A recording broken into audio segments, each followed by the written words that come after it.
Tonight, two of baseball's most prolific hitters will match up for the first of 3 games here in St. Louis at Busch Stadium. Barry Bonds, he sits at number 2 on the all-time home run list. He'll face off against the reigning MVP of the National League, Albert Pujols. They are two of the best in what they do, hitting the baseball a long way. Bonds and Pujols coming up on FSN.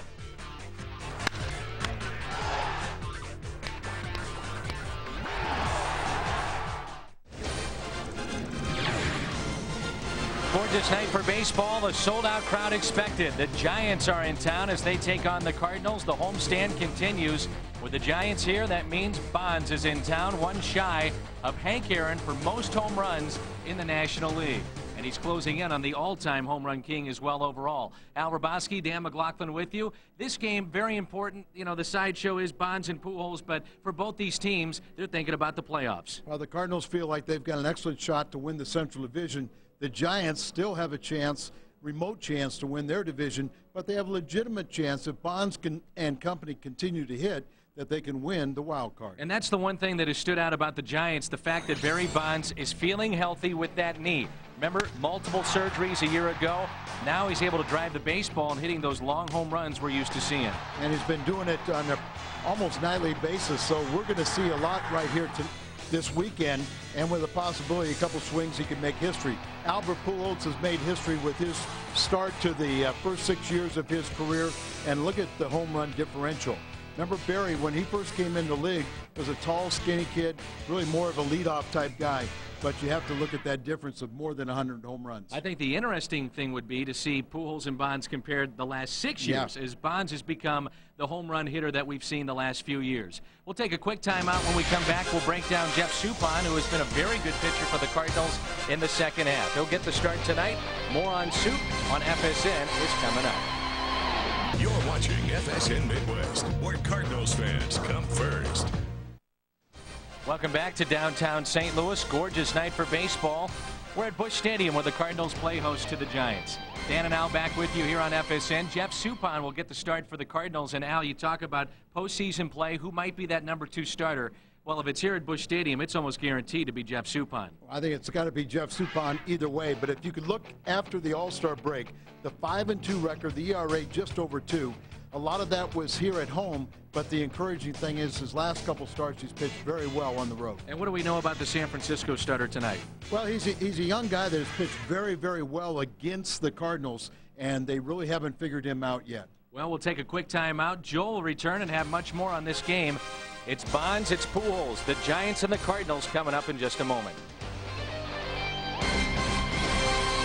32 career home runs, and he needs just 1 to tie Hank Aaron for the National League record of 733.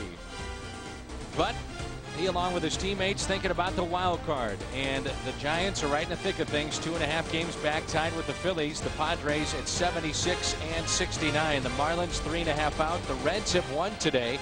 They're 4 back in the wild card. Pujols, Bonds, Giants, Cardinals coming up next. Perfect here in St. Louis as the Cardinals take on Bonds and the Giants. 42 years young, and Barry Bonds with 24 home runs. And now we saw him earlier this year. He was struggling. He really couldn't have a good base at the plate, but now he does, and he's starting to hit them again. And they're coming in bunches. Bonds is in the middle of this lineup for San Francisco, which ranks 14th in average. It's not a great offensive club. Randy Wynn will lead it off, followed by the future Hall of Famer Vizquel, and then Shea Hillenbrand. They picked him up at the deadline. Bonds will bat cleanup, then Durham, Alou, Feliz, Alfonso, and Hennessy. Jeff Suppan is our advanced auto parts starter. He has the best ERA since the All-Star break of any pitcher in the National League. Well, he's been outstanding since that time. 2.07 ERA and a 5.2 record. Very good at home, 6-2, 2.90 in his 14 starts at Busch. Overall, this is his 29th start of the season. Very good numbers here at Busch Stadium for Jeff Suppan. And the Cardinals take on the Giants. Final meeting between these two teams this season. So Randy Wynn will lead it off, the former Devil Ray. And in the pen tonight after the off day, everybody ready to roll. Sosa, Hancock, Flores, Looper, Thompson, Wainwright, Kenny, Narveson, and Tyler Johnson. And not on that graphic again, Jason Isringhausen, who threw about 30 pitches in the bullpen tonight with everybody watching. And there was a obvious concern trying to make sure that Isringhausen is going to be okay if they advance. And right now we have a little bit of a delay as they're waiting for the microphone and the system to be turned off here at Busch Stadium. But you know, the news not all that good with Izzy after that session. Well, I talked to Tony La Russa, said his arm felt great, but on occasion that landing leg would collapse, and he really kind of thought that it's not going to work. But what I told him right there is, I said, Tony, one of your strengths is you always dwell on what you have and not what you don't have. Specifically with that spot, you're talking about Adam Wainwright and Braden Looper. And when Isringhausen blew the save against Washington, since then, we have not really had an opportunity to see what those guys could do in a save situation. No, it really hasn't materialized, which is okay, too. But Tony's got great confidence in both of them. And look at all the people that wanted Wainwright to be in the rotation. And now we go into postseason, he could be your closer. It's 80 degrees here in downtown St. Louis. Randy Wynn on the season is hitting .257. And here's the other thing, too. What happens if Izzy can't pitch next year? You want Wainwright in the rotation, or do you want him as your closer? As you always say, I'm holding my breath. Well, I got to rephrase it, because normally you tell me, I'm not the manager, so we're not the GMs. That's a right. decision. Well, I mean, you know, Papelbon, you know, the great rookie season as the Boston closer, supposed to go into their rotation. It's the old-fashioned way of how to really groom a pitcher and get him ready is to put him in the bullpen to start. It's old-fashioned, but I think you almost take that idea and throw it out the window when you're talking about a closer, maybe. Well, not a closer. Usually, right, the circumstances just have to materialize for a rookie to get that opportunity. Papelbon, they didn't have anybody else available, and the guy has got nasty stuff. He was great in college, and he's been very good in his first season with the Red Sox, but he has had arm problems here in the last couple of weeks. Sure. And I just don't understand why all these guys have arm problems today. The conditioning they have, you know, how much they're catered to and looked after, and strength and conditioning coaches to work on shortcomings. Swing and a miss by Wynn, and that's how we start the game. Good start for Jeff, and Jeff really good the way he's gone in and out and changed speeds. Highlight Albert Pujols and Barry Bonds during our hour-long pregame show. Pujols very well could be the Gold Glove winner over there at first. Pujols and Belliard and Miles and Roland along the infield. This is brought to you by Auto Tire. Spezio, Encarnacion, and Duncan in the outfield, and Yadier Molina is behind the plate. Soup has had 6 career starts against the Giants, and he's 2-4.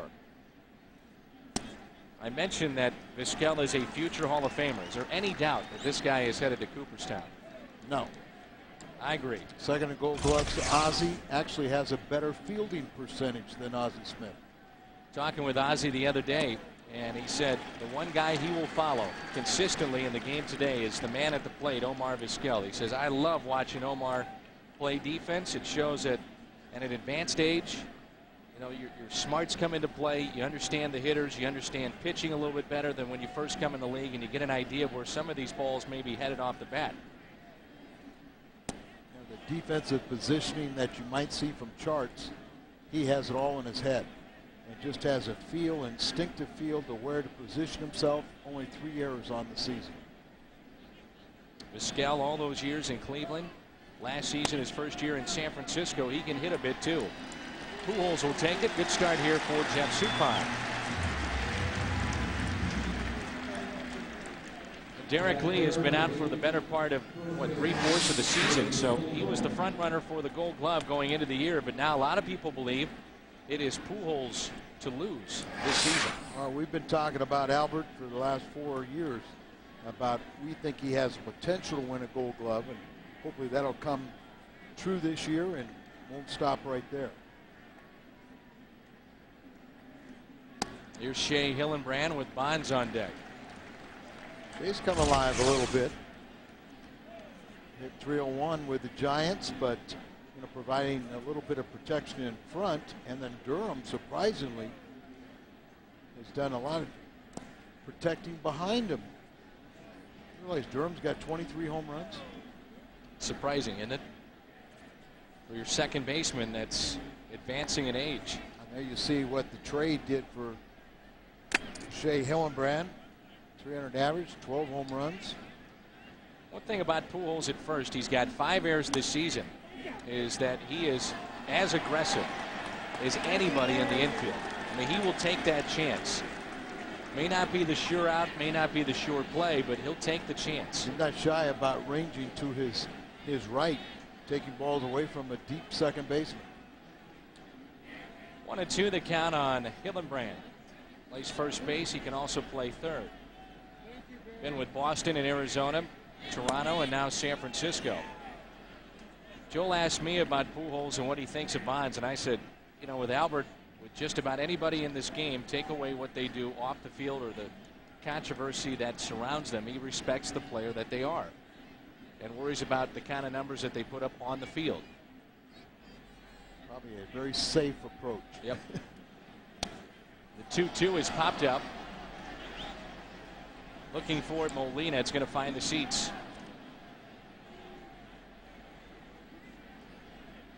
Bonds has become public enemy #1 when he's on the road. And it is a sideshow when the Giants come to town. Security around him all afternoon from the team hotel over here to Busch Stadium. Time that he hit the field, stretching, BP.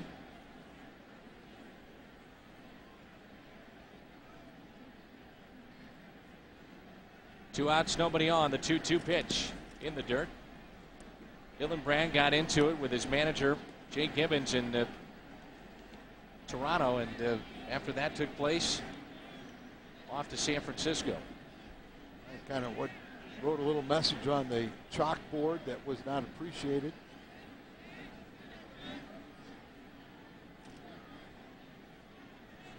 The 3-2 pitch from Suppan. Lined into center field, and Bonds will hit here in the first. So 2-out base hit, and here comes Bonds. Fourth. And the last time we saw Barry, number 26, left fielder Barry Bonds. he was one shy of Babe Ruth. Took him a while to get that home run. He has surpassed the Babe and now closing in on Hank Aaron. A couple of marks, one in the National League and the other overall, obviously. And he says he wants to play one more season, at least.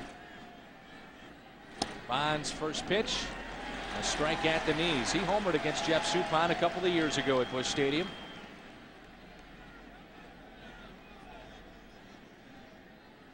.23 home runs away from Aaron on the all-time list at 755. And this is his 18th 20 home run campaign. That's 2 behind Aaron for most in Major League history. Aaron, Bonds, Ruth, Mays, and Sosa.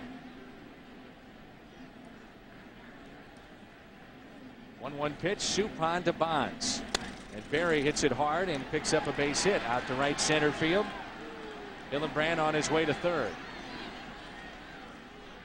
So base hit for Barry Bonds. He was also, the time that we saw him, not hitting for average, and that is on the rise as well. He's come in, what, hitting .263. So add to that, but put the shift on him, and he beats the shift. He hits the ball right to the routine second base spot in a normal lineup. Pitch away, he catches a little bit more of the plate than what Jeff would have liked, but it is just a single. And the 2 outs if you retire Durham. No harm, no foul. There's a great shot right there. 2 great hitters. Durham against Suppan, not great numbers, just 7 for 51.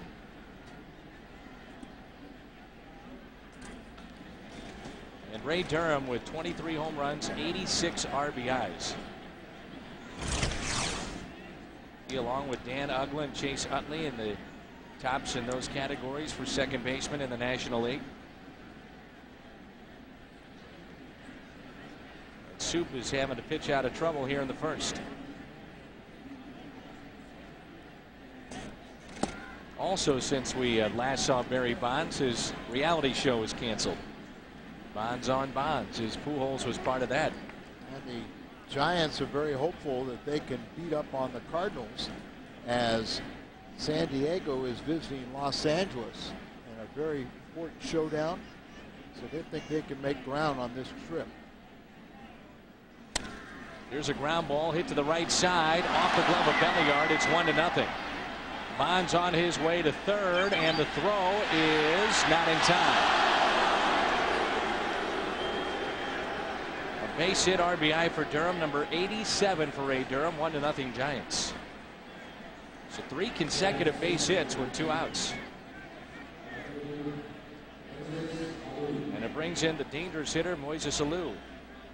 Couple ground balls that find a hole. Belliard that's shown great range going to his left. And they're just kind of a sinking fastball. He rolls over on it, gets the ground ball, and it was well placed between first and second. Bonds decides to go to third. Chris Duncan with a strong throw. And Jim Wolf, the third base umpire, said his foot got in ahead of the tag. For the Giants, it's not just about the wild card, but they've got a chance still with time remaining out west. Third place in the National League West. They trail Los Angeles by 3 games. The Giants are 2.5 games behind the wild card leader, San Diego, tied for second with Philadelphia in that race. And this has been a red hot team.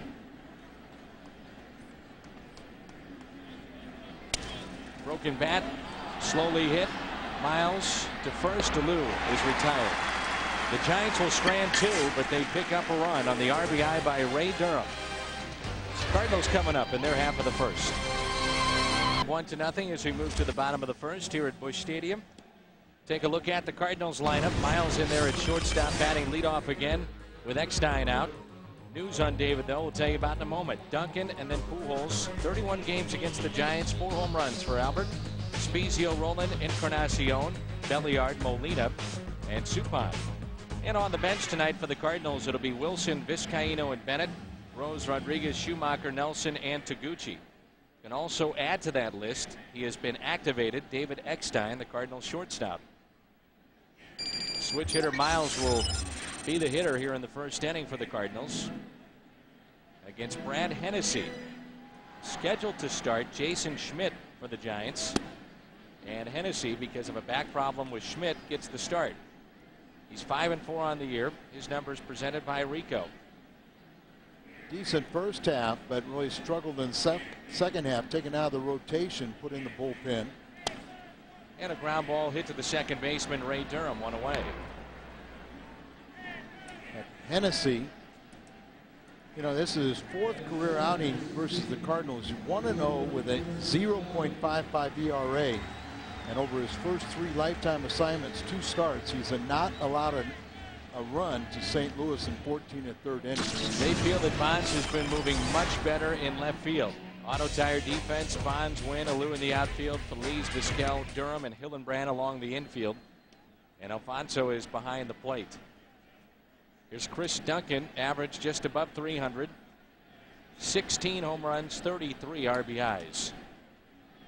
We saw the Giants earlier this season. Duncan wasn't even on the map as far as a guy that you would consider being an everyday outfielder with this team. And now, because of injuries, Edmonds being out, and his bat coming alive, Chris Duncan is very much a part of the future here in St. Louis, in the immediate future. Stays away from that pitch. Mentioned the name of David Eckstein, and I talked to Tony La Russa before the game. He is available to pinch hit, but defense is probably out of the question for at least the weekend. A change up there, and Duncan out in front. Cardinals are looking to see him hit over the weekend. Defense with that sore side has been a little bit of a problem because of throwing, and look for him to play in Milwaukee back at shortstop in the upcoming series on the road. And Anthony Reyes will make a start on Monday in Milwaukee. The side session felt like he had a little more life in his arm after he was taken out, missed a turn. The ground ball is pulled foul. The Giants are 20-9 overall since August 14th. Best record in baseball, slightly ahead of the Yankees, and it's gotten them right back in the race. And St. Louis is 20-9 versus the National League West this season. Duncan has tied it up with a long monster home run. Whoa!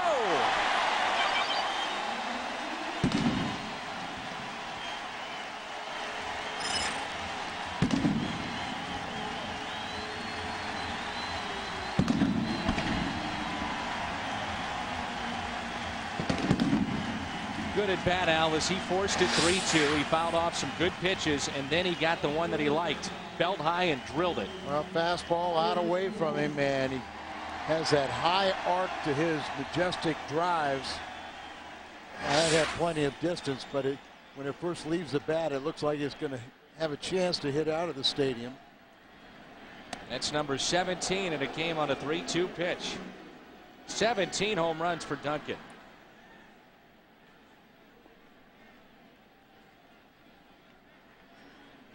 1-0 pitch to Albert. Taken low. 2 balls and no strikes. The Cardinals really catch a break in the series by not seeing Matt Cain, who is arguably the best pitcher right now in the National League. A rookie that's been fantastic. Virtually unhittable. And Schmidt scratched from the start tonight. And maybe the best matchup of the weekend will be tomorrow with Chris Carpenter going against Matt Morris. Matt Cain leads all National League rookies with 13 wins and is the best pitcher in baseball since August 17th. He's gone 5-0 with an ERA of 0.21. 1 earned run in 42 innings. Here's a 3-1 pitch to Albert Pujols. He pulls it foul. To a guy that has a very special relationship with him on this club, and that's Jose Oquendo. Jose and Albert very, very close, and have been since he arrived in St. Louis. A 3-2 pitch, and Pujols was right on it, fouled it back.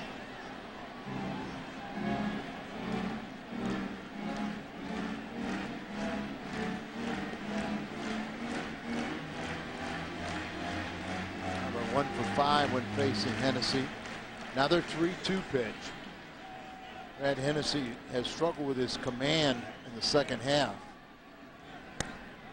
And he walks Albert. What's been interesting to see with Tony's lineup is Scott Spezio batting behind Pujols. I mentioned that kidded Scott about that fact, but you know, Scott Rowland's kind of slumping a little bit. So why not go with one of your hot hitters? And that's Scott Spezio. Best hitter arguably on the road trip. Had the highest average and had 4 bombs.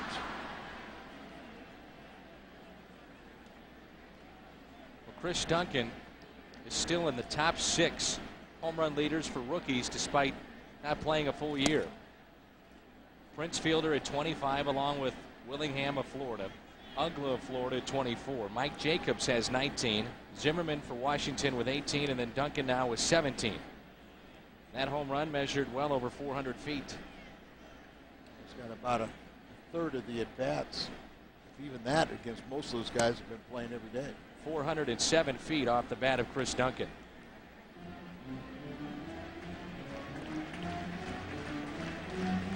There's a little excitement in the ballpark when he steps to the plate. People know that he's going to go out there and compete, and if he connects, he's got a chance to hit one out. 1-1 pitch to Spezio. Pulled foul. Big crowd on this Friday night. Perfect baseball weather. With Bonds in town and the Giants. Great setting for baseball. Great weekend, and crowds should be huge. Tomorrow the weather is supposed to be great. Sunday there's maybe some scattered thunderstorms, but a lot of them come to see Bonds, but you're also seeing 2 good teams. Check on Albert Pujols over there at first base. He can swipe a bag. He was the team leader, surprisingly enough, a season ago.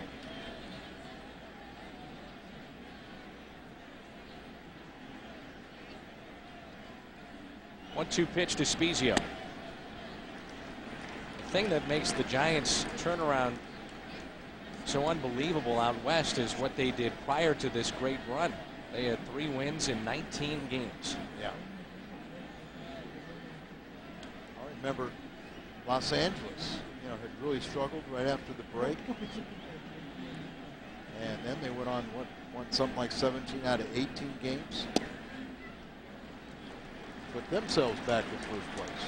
Cincinnati has already won today as they beat Chicago 4-0. Cincinnati is now 5 games back of the Cardinals at the start of play tonight. Win pushes them back to 5.5.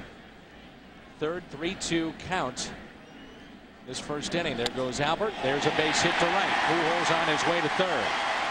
It's bobbled a bit by Alou. They're going to hold up Pujols.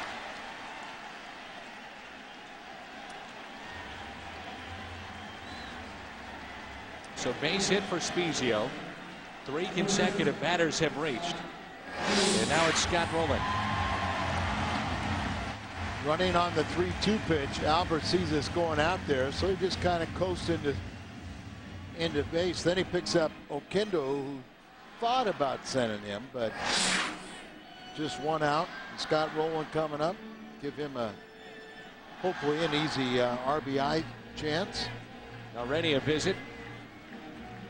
Dave Righetti making the quick pitching coach for Felipe Alou, making the quick visit.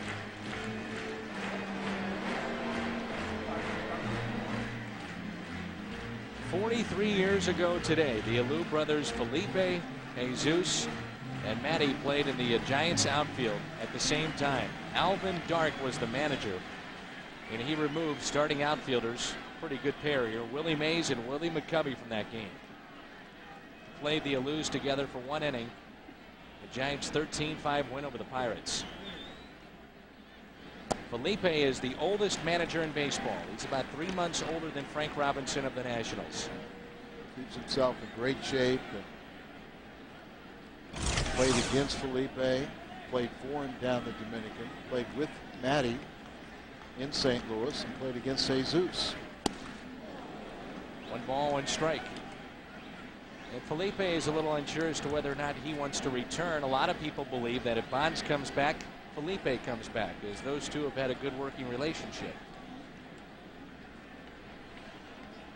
Bonds is 42, a free agent to be. But the Giants want to bring him back. Out to deep left field. He gulps one deep. Off the bat of Rowland. Home run. 3-run shot. And he went down and got it. And it's 4-1 Cardinals.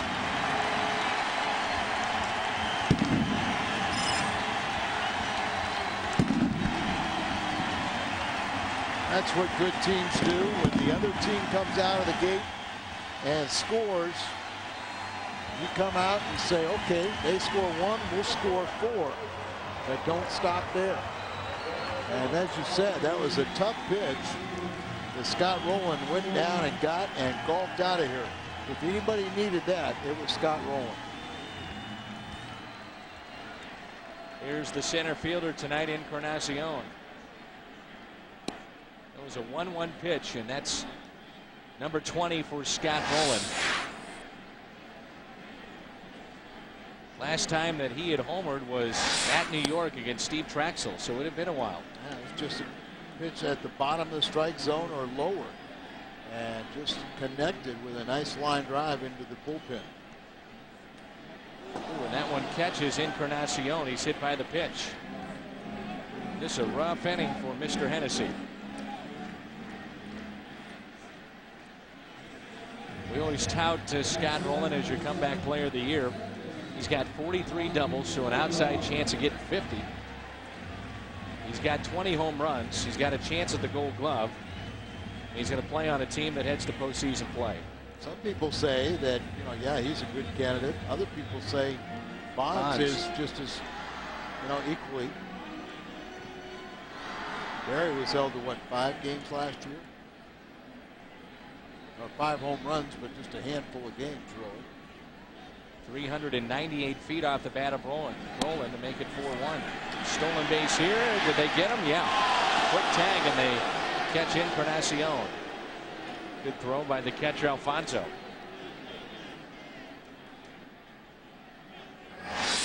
With 2 outs, Belliard will dig in with a 1-0 count. Now, Encarnacion now 5 for 5. He's attempted 10 steals. He's been caught 5 times and 5 times successful. It's a good tag out there by Durham. It's pulled foul, and Ray Durham has been banged up a little bit. He's had a hip injury.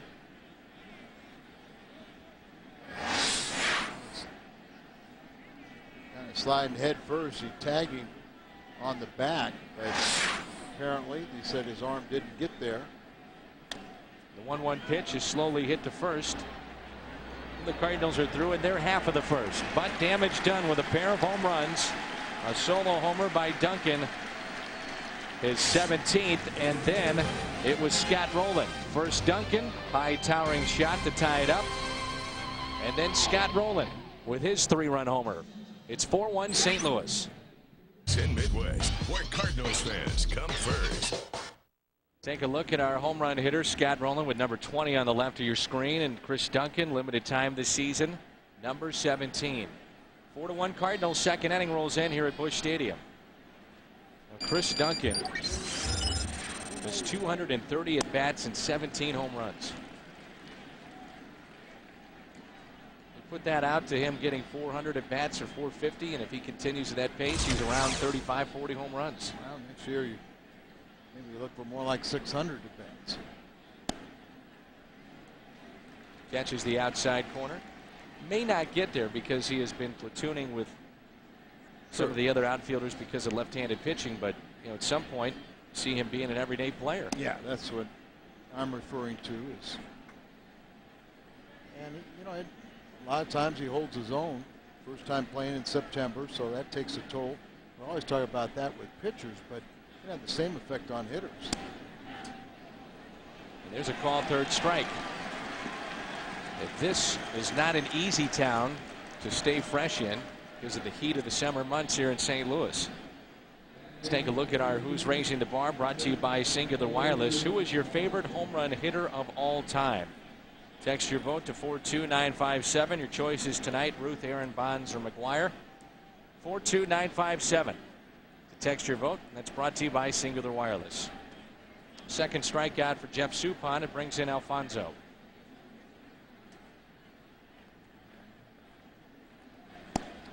Getting most of the starts back behind the dish since Matheny was injured.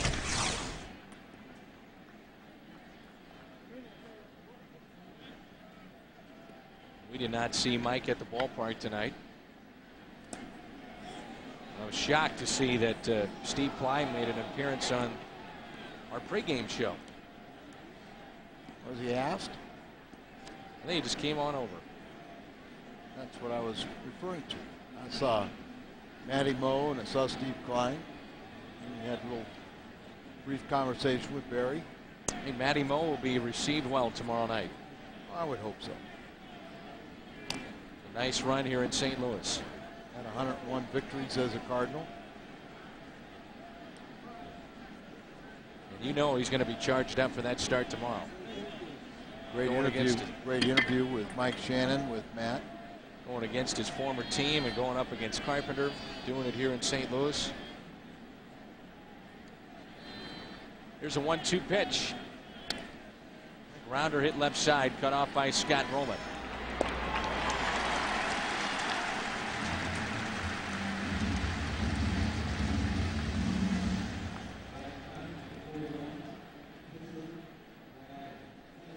And it brings in Brad Hennessy, the pitcher who had a rough first inning against the Cardinals.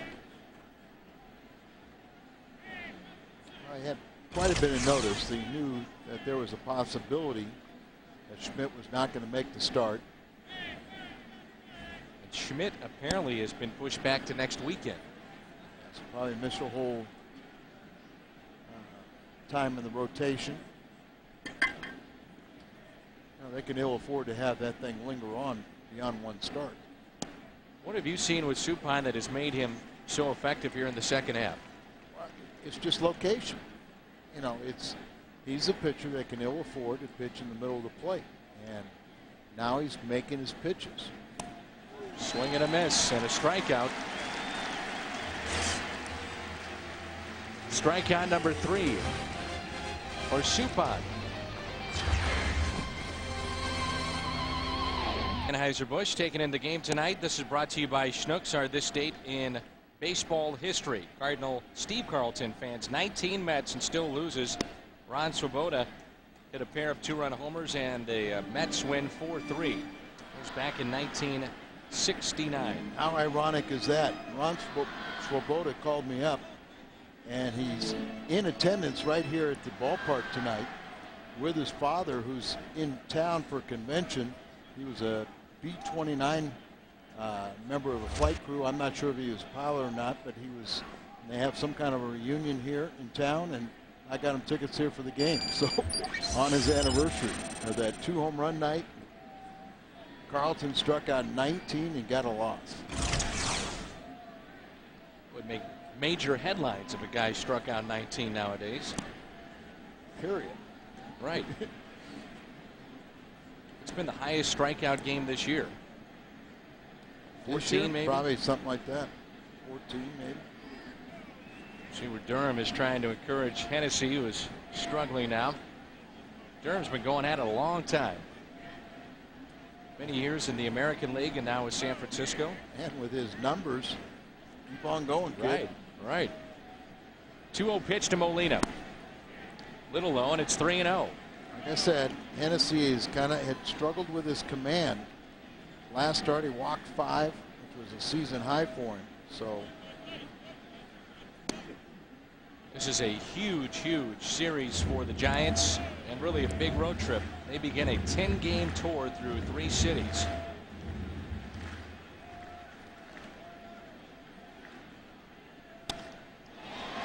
Out to right field, Alou is there. It's sharply, but right at Moises Alou. And it brings in the pitcher, Jeff Suppan. The Cardinals lead it 4-1 here in the bottom of the second.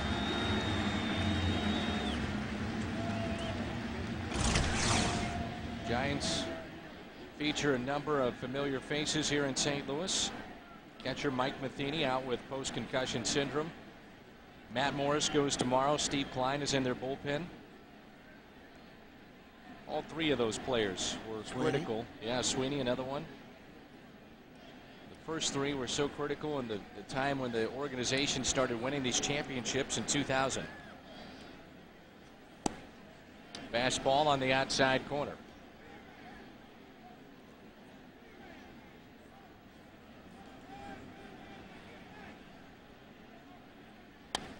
Ground ball hit to Durham. 2 outs.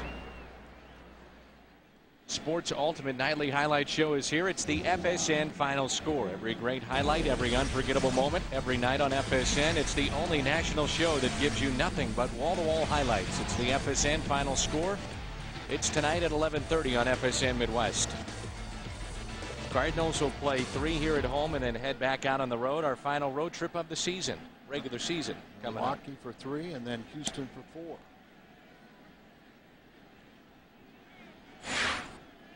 Number is at 12.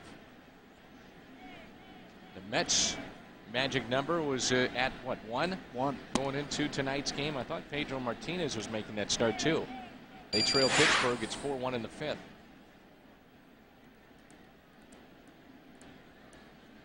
Milwaukee leads 5-1 over Washington as Miles singles up the middle. First base hit for Aaron Miles. He is 4 for 5 off of Brad Hennessy, but really the job he's done as a shortstop in the absence of Eckstein has been outstanding. Let's take you back to the first, and Chris Duncan tied the game up with 1 swing of the bat. Long, high, towering home run out to right. And Duncan with number 17, he has driven in 34. In right field tonight. The left fielder is Spezio, and Duncan has talked about it repeatedly that there is a comfort level in right field, a much greater level of comfort out there in right as opposed to left. Sees the ball off the bat much better. Natural first baseman.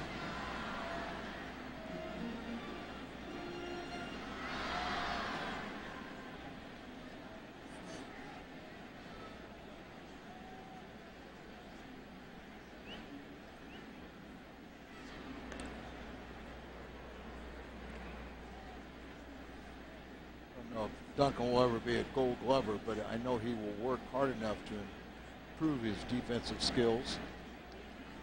Not afraid of work. He's there because he can swing his bat. I think all those cries of nepotism are through. Right. This guy can hit. Remember his mother telling me a year ago that she wished he was traded out of the organization. That everybody looks at him and says, "Oh, he's only here because of Dave's son." Well, last year he led Memphis in home runs and RBIs, had the most power of anybody in the Cardinals minor league system. And I think the fans have accepted that he is a bright, bright young talent. The 3-1 pitch is driven out to deep right field, longer than the first. Oh yeah, Duncan makes it 6-1.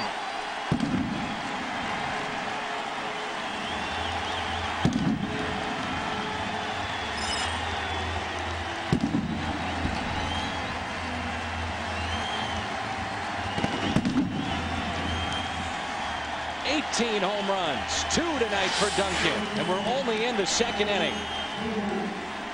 Off-speed pitch, a left up out over there where he gets the arms extended, and a masterful drive. And there was no doubt about it. They want a curtain call.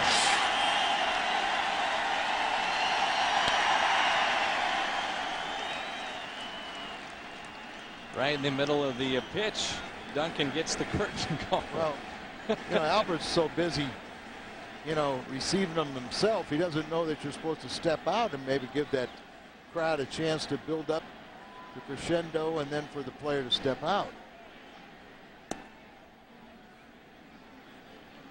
Oh, man. Those two were high, and they got out in a hurry.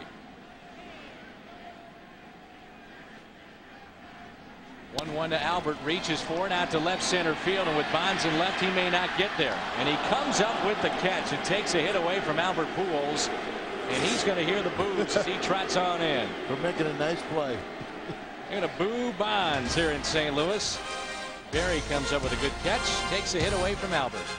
6-1 St. Louis after 2. Multi-homer game this season. The other is back in August against Cincinnati. By a splitter grip, and the pitch was up there high, got his arms extended, drives the ball. Well, he's only 68 multi-hit games, multi-home run games away from Babe Ruth. Now we're getting ahead of ourselves. Bonds, by the way, trails him by 1. Right. Randy Wynn 0 for 1. He struck out back in the first.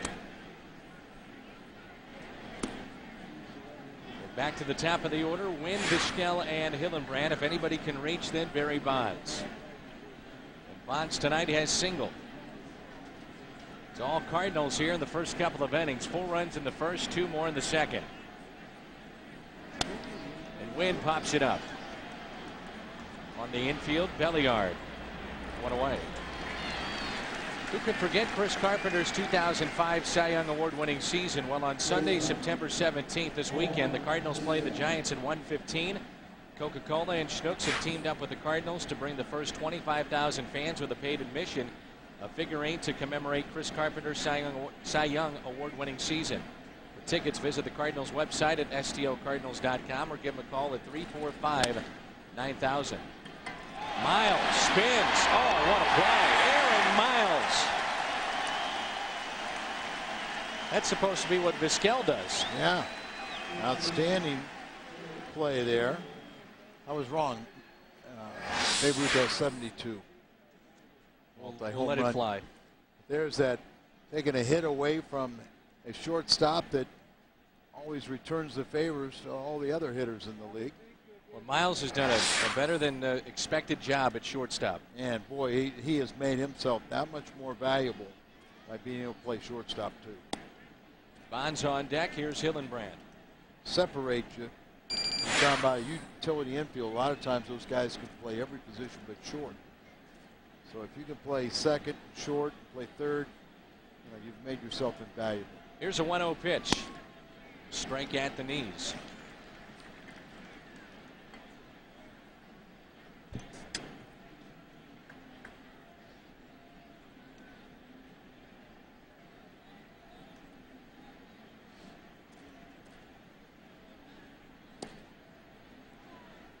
Happy 94th birthday to Mary Jane Mara of Florissant, Missouri. She's watching the Cardinals tonight on FSN.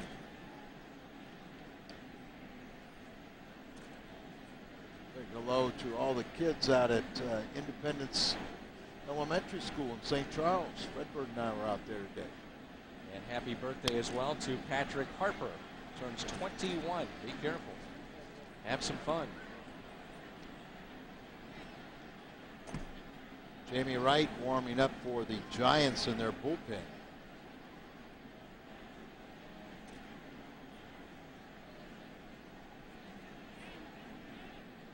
Saw Jamie Wright in St. Louis.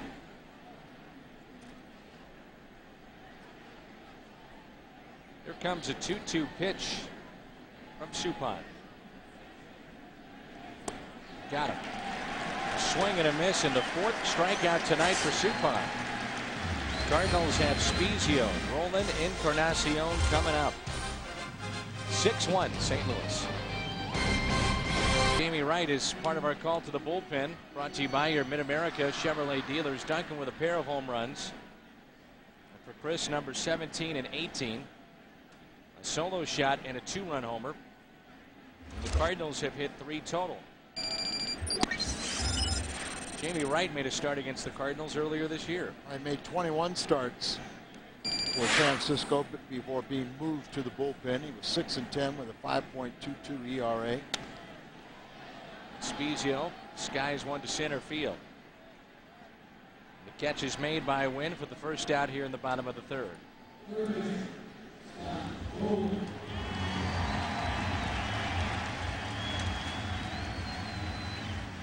Rolling with a 3-run homer his first time up.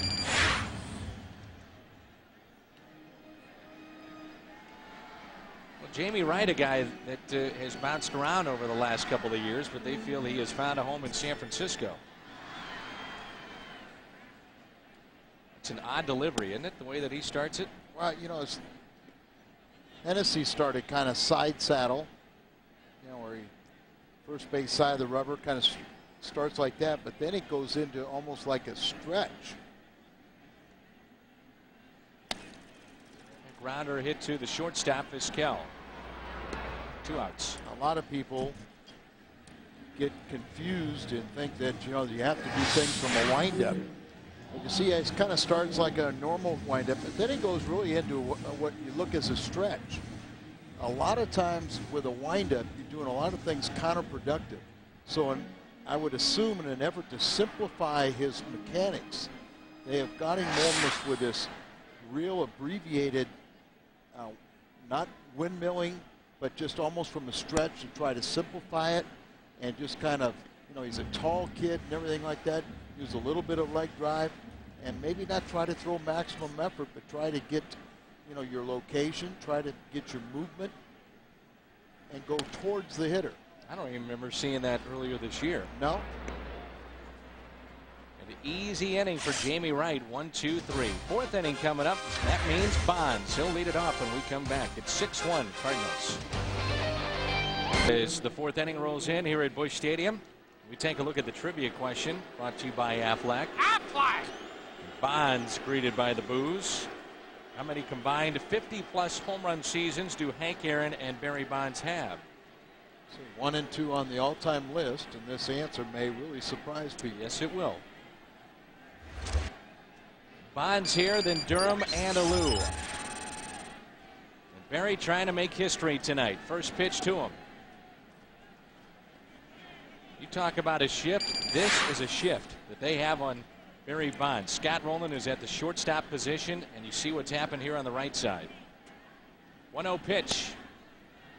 Shortstop, second baseman, and first baseman on the right side, and there's the lone fielder on the left side, Scott Rowland. He's got second and third. Don't let him get by you. 2-0 pitch to Bonds.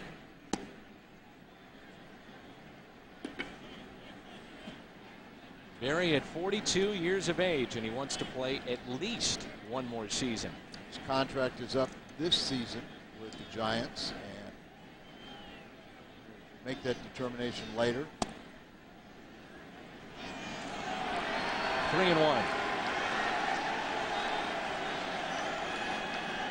Barry not trying to show up Joe West. The singing cowboy will sing a song about "Don't do that to me." He's got a late call too on his strikes. The 3-1 pitch, and Bonds pops it up. All right, who wants it? Albert. Just little things because of the defensive positioning. That was a long run for Albert, playing very deep at first base.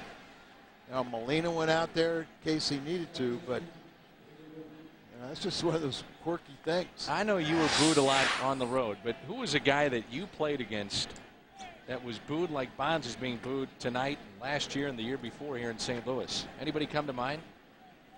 No. Just a villain that, you know. Well, probably, you know, and I didn't play with him, but against him probably a guy would be like Reggie Jackson. That's what I was thinking. But nobody, you know, Reggie was, it was like, you know, the standing boos I'd get on the road, a form of recognition for Jackson and knowing that he could, you know, do something dramatic. So it was really a compliment. But I think sometimes Barry's because people have issues with him. Off of Supan's glove, there's Belliard. Jeff Supan helping there. It's 1-4-3. That's 9 in a row that he has set down straight since the RBI base hit by Durham back in the first. Jeff an assist there because that was headed into center field, base hit, but with a deflection towards Belliard, who was alert to it, made the play. I'm trying to think of guys even now that get booed like Bonds does. Sosa would get the crowd riled up when he was playing with the Cubs. Chance for Miles. 10 straight set down by Supan. He's due up third for the Cardinals. Rolling along at 6-1. It's heating up. Stay on top of all the action with mobile alerts from STLCardinals.com. In-game scores, lead changes, injury updates, club and league news. It's simple. Using your mobile phone, text the keyword Cardinals to 65246 or visit STLCardinals.com. Steve Klein, you know, is having some fun with the fans out there in the bullpen. Oh, absolutely. He loved his time here in St. Louis. 4 years and a real fan favorite. Treated them with great respect. And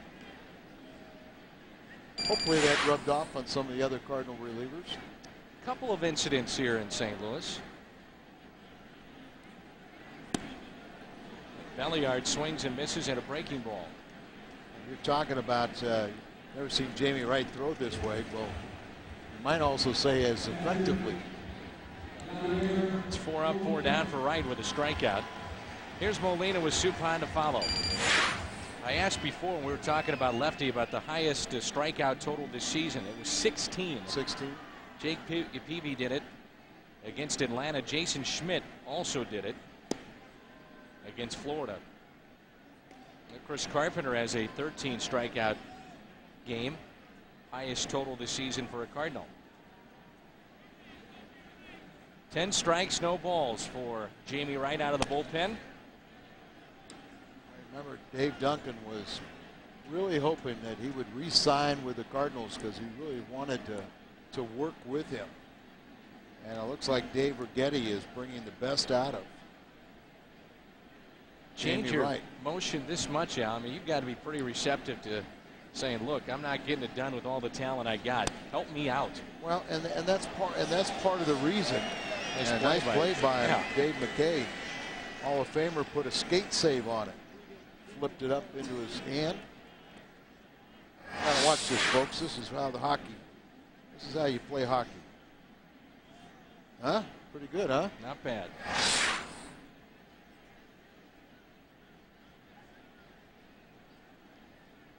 Here's the 0-2 pitch. Swing and a miss. Second strikeout.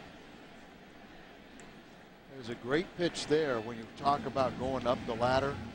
You know, guys can pitch up in the zone beyond the strike zone when they constantly they're going down, down, and then they change the eye level. There was a good example of it. Also, it was up and in. Tough pitch to hit. 2 outs, nobody on for Suppan. That's the first ball from Jamie Wright. 14 pitches. Afraid had to do it to a pitcher. Yep. He was afraid. Top of the 4th, and the Phillies lead Houston 4-0. 4 runs on 1 swing. Pat Burrell grand slam. This was after Roger Clemens walked the bases loaded.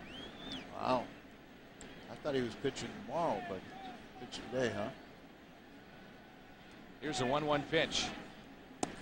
Should be a fun matchup tomorrow night, as Chris Carpenter takes on Matt Morris, as we've talked about.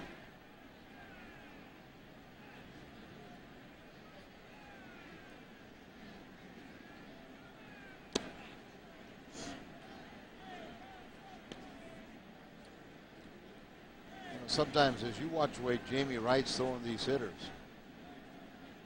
it doesn't look like he's cut down things, but he's not trying to overthrow. And you look so many times at Jason Marquis, he looks like he's trying to overthrow every pitch. Wright to me doesn't look as long. No, that's what I mean. He's kind of short, more compact. He's not wasting any motion, and then he kind of gets to the top of his motion and kind of explodes all of his energy towards the plate and his target. Suppan at 3-2. Miles waiting on deck. Cardinals lead it 6-1. That's ball 4, Jeff. Don't be afraid of it. Miles has scored a run. He is singled.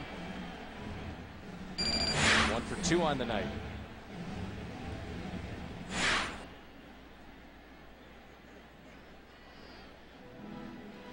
Nolan Brand's telling Jamie Wright, step off. I'm going to play behind the pitcher at first base. Well, here's Aaron Miles playing a vital role with this team all season long, and certainly here in September. With David Eckstein out, Larry Bigby is nowhere to be found. Miles rolls one down the third base line, and strike 1. I mean, Larry Bigby was a guy that was penciled in to be the everyday left fielder. Injury-plagued season, and Miles has just gone about his business quietly and had a solid year. I went on the caravan with Aaron and asked him about the type of player he was, and talked to people in spring training. They said he won't walk. And, he's worked on his deficiencies. His on-base percentage is higher than it's ever been. Switch hitter. Shown that he can play shortstop. He had no chance of making this team in spring training, and everybody failed, and he's the only one that stuck. A chopper hit to short. Vizquel, little flip. He is very smooth out there. 4 innings in the books. 6-1 St. Louis.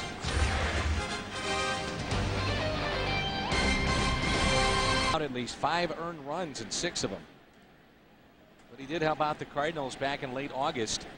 After the Cardinals were swept out of New York in Shea Stadium, they came back home. They were tied with Cincinnati, first place in the National League Central Division. And he threw a complete game 3 hitter for the Giants that night against Cincinnati. That's out to right center field in trouble as Pedro Feliz has extra bases. Leadoff double. And that snaps a string of 10 straight by Jeff Suppan. Down to the 8th and 9th spots in the order. So Jeff still can pitch his way out of it. Pedro Feliz is a pretty productive player. Very versatile. Primarily was the third baseman, but learned to play other infield positions. He's got 21 home runs and 91 RBIs. There's Alfonso, and then the pitcher spot is due up, and that's Jamie Wright. No activity in their bullpen either. Felipe Alou has had to have liked what he's seen out of Jamie Wright, but they've got to get back in this game. We're already in the 5th, and it's 6-1 Cardinals. It's very surprising with Felipe when you get into, particularly in September with expanded rosters, that he would let a pitcher hit for himself when he's down. But Jamie has pitched as much as 6 innings in relief. Remember, he did have 21 starts. Now, Felipe Alou and Tony La Russa, different ways of getting things done. Felipe is a guy that will not use all the charts And the scouting reports, the computer reports, he goes on gut, he goes on feeling, kind of old school. And Tony certainly hasn't been that way in his managerial career, especially last few years. I've noticed so many times where a manager will manage kind of a reflection of their playing career. Felipe was a everyday player. Duncan will make the catch. Pedro Feliz back to second. Cardinals crew tomorrow 5:30 with Andy Bennis and Fredberg. Special triple header, big league tips. Pujols, Carpenter, and Eckstein will be part of it tomorrow at 5:30. Tony was very little big league time, former #1 draft pick, but injured his shoulder relatively early and never really materialized as the player everyone projected him to be. But so you got an everyday player, kind of as a set lineup, lets everybody play. Tony's kind of version is, I want my steady guys, but I'll infiltrate my bench to keep them all sharp. They're cerebral, got the law degree and high education, and he'll use every aspect of technology to help him in his decisions. Tony, one of 5 managers / lawyers ever in the game of baseball, and the other 4 are in the Hall of Fame. Yeah, and he will be when he hangs them up. Probably the most notable is Branch Rickey. 1 ball, no strikes. A couple of those guys also own the team. Right. One of the guys he passed up last year owned the team. And that's when you've got great job security. It's the only way you don't get fired. Right. You own the team. Now, if you're in this game long enough, you will be fired. And here at St. Louis, Tony has a terrific relationship, obviously, with Walt Jocketty, but also with ownership too. I don't think Tony would ever be fired from his job. I would think it would be a decision that he would make to walk away. Here's a 1-1 pitch. And a little liner, and Miles has got it. Tried to make a terrific play, tried to flip it out of his glove back to Belliard, but it was a little bit offline. But Feliz, with good base running, was going back to the bag anyway. Little breaking ball right off the end of the bat, and Miles waits the last second before he jumps up and makes the play. And there you see the backhand shuffle, but all we were concerned about is making the catch. I talked with Aaron beginning of the season about coming to St. Louis, and he said this was the one place, if you could draw it up as a major leaguer, you want to play. He said coming from Colorado, where the fan base is dwindling, they were not competitive. You walk into this situation, he said, and we would watch it from afar on the opposing end. He said it was amazing. He just knew how tough these games are going to be against Tony and his club, but also every night it's a packed house. And he said, granted, we make a lot of money and we're playing in the major leagues, and that's all well and good, but you still have that desire to play in front of fans that care and that understand the game. And it also helps to inspire you to give that maximum effort. You are human beings, you're not robots, and at times you got your cycles that are up and down. But you never want to embarrass yourself in front of a full house. The 0-1 is over Belliard. Duncan will come up throwing. Feliz from second is going to score. Not a bad throw, though, from Chris Duncan. RBI base hit by Wynn cuts the lead to 6-2. Duncan's had a couple of good throws tonight. The thing about it was low enough to be cut off, but it was low enough to make sure that Randy Wynn could not advance and get himself into scoring position. So you come up here, his only chance really was if Feliz would fall down or stumble going around the bases. But most of the time, the depth that these outfielders play, any solid base hit, they're going to come home, a base runner is going to be safe. Unless you got a camp. Here is Omar Vizquel. Grounded out to first and grounded out to short. And he's not slowing down either. This is the oldest team in baseball when you talk about Vizquel and Durham, Bonds, Alou. But their older players have put up great numbers. Older players that know how to play in September. Another one is Finley. And meaningful games, which energizes you.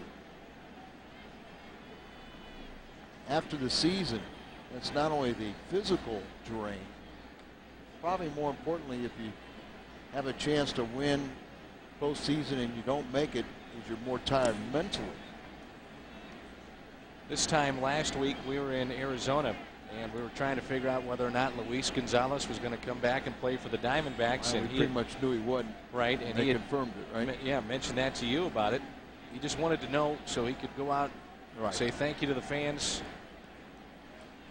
and not miss anybody on the way out. Yeah, right on cue. He said, I want the last 2 weeks, I want to be able to thank the fans and my teammates and enjoy their company again. Under the glove of Belliard out to right center field.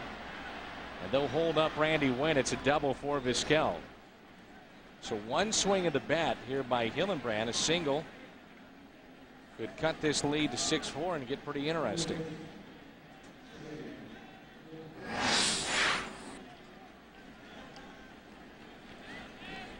Ball up a little bit, hit hard. Belliard playing in the hole. Randy Wynn, kind of surprising with his speed that, you know, Vizquel got to second base, and you know why he couldn't have gotten a little bit further. You know, Hillenbrand has been a good RBI guy since coming over to Toronto, but I'd have to have pushed him a little bit.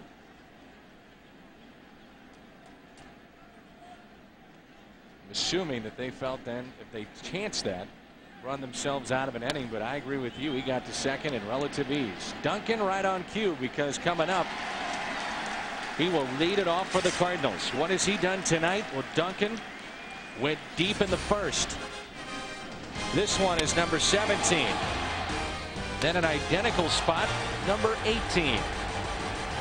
Duncan, Pujols, Spezio coming up. Pause for Duncan. He'll lead it off. 2 for 2, a pair of home runs. First pitch to him outside. Over 800 feet worth of home runs tonight off the bat of Duncan.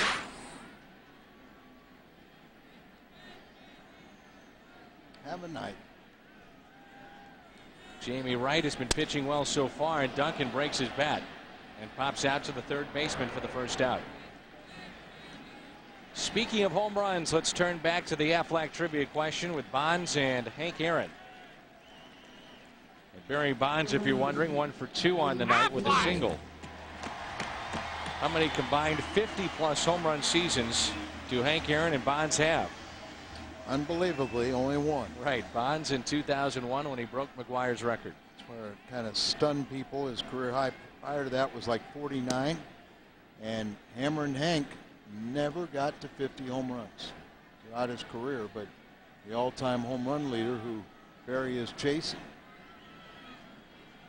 Hank Aaron went into the Hall of Fame with Frank Robinson. Robinson with 586. MVP in both leagues. And that is a great class, and next year will be a great class too. Tony Gwynn, Cal Ripken, and possibly Rick Hummel.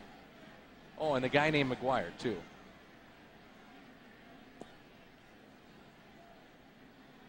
We would hope for Mark. We definitely hope for Rick Hummel. Ripken and Gwynn are shoe-ins. First ballot, but I'm afraid Mark will not make it on his first ballot. 2-1 pitch.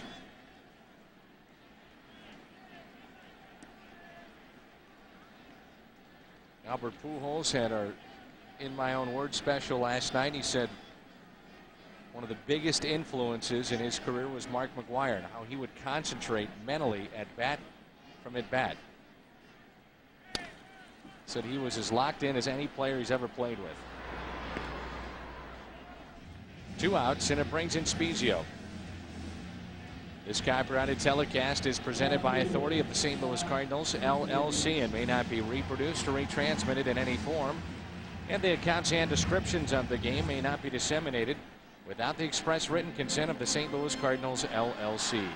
I also remember when Chris Duncan was just a high school kid, and I'm talking about maybe the first or second year of high school, and he'd take batting practice, and Mark McGwire would say, he knows things I didn't even think about.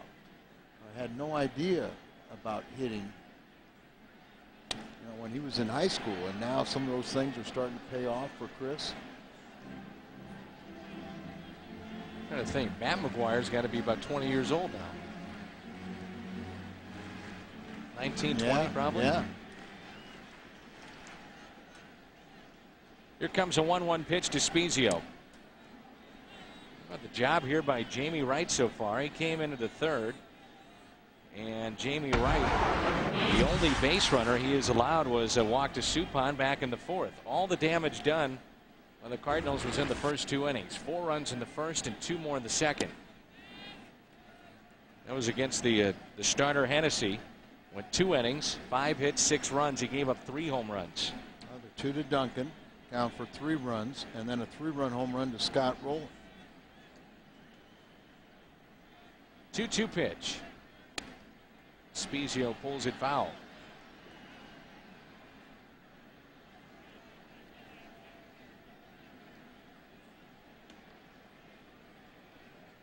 How about Detroit having a little fun at the expense of Baltimore? 16-2. They need a game like that. Not much breathing room for the Tigers right now. Just a game in front of Minnesota. And they're 3 in front of Chicago. And Minnesota is trailing Cleveland 4-2, batting in the 8th. The Twins got good news on Liriano. No structural damage to his elbow. Outside to Spezio, and the count is full. Had the same MRI results as when he first was injured. So obviously the rest was not enough, and he didn't do any more structural damage by pitching the other day and coming out. Slowly hit back to Jamie Wright. He's sailing along in this game. And we are through 5 here at Busch Stadium. Coming up, Barry Bonds, and he'll have another chance at history when we come back. It's 6-2 St. Louis. Plate. Here he comes for the 3rd time tonight. First pitch to Barry. And isn't it hard for Cardinal fans to boo? I mean, just not like any other place. They respect the opponent, but a guy like Bonds, it's a little different story. Barry grounds it to the shortstop, who's near the second base bag. That's Miles, so he's in a familiar spot. And Bonds has put away 6-3. The 2006 Post-Dispatch St. Louis Cardinals pin collection is now available as a complete set. $74.99. Log on to cardinalspincollection.com or call 877-758-5245 and place your order today. So Bonds is 1 for 3. And it brings in Durham, who picked up the first RBI and base hit in this game back in the first. Tailing action on that pitch on the outside corner from Suppan. See how Soup now is just, pitching in and out, just changing speeds. There's very few balls over the middle of the plate. I think another thing that has changed, and I guess it's in correlation with what you're talking about, is the fact that his pace of game has picked up too. Well, I think a lot of that just has to do with throwing strikes. You're throwing strikes, and you can duplicate pitches. And when you pitch in, you make sure that it's in off the plate. You don't leave it middle half. But he has been very good in the second half. Here comes a 2-1 pitch to Durham. A little low. And look at a lot of the base hits he's given up tonight. A lot of, at least half of them, have been ground balls that have found their way through. The 3-1 pitch. Little tapper. Off the mound is Suppan. Easy play with Pujols over at first. That's out number 2, and it brings in Alou. And Moises Alou, coming into this series, was swinging a hot bat. He's knocked in 7 runs over his last 6 games. He had a 2-run single yesterday. Moises 0 for 2. Twice he has grounded out to the shortstop.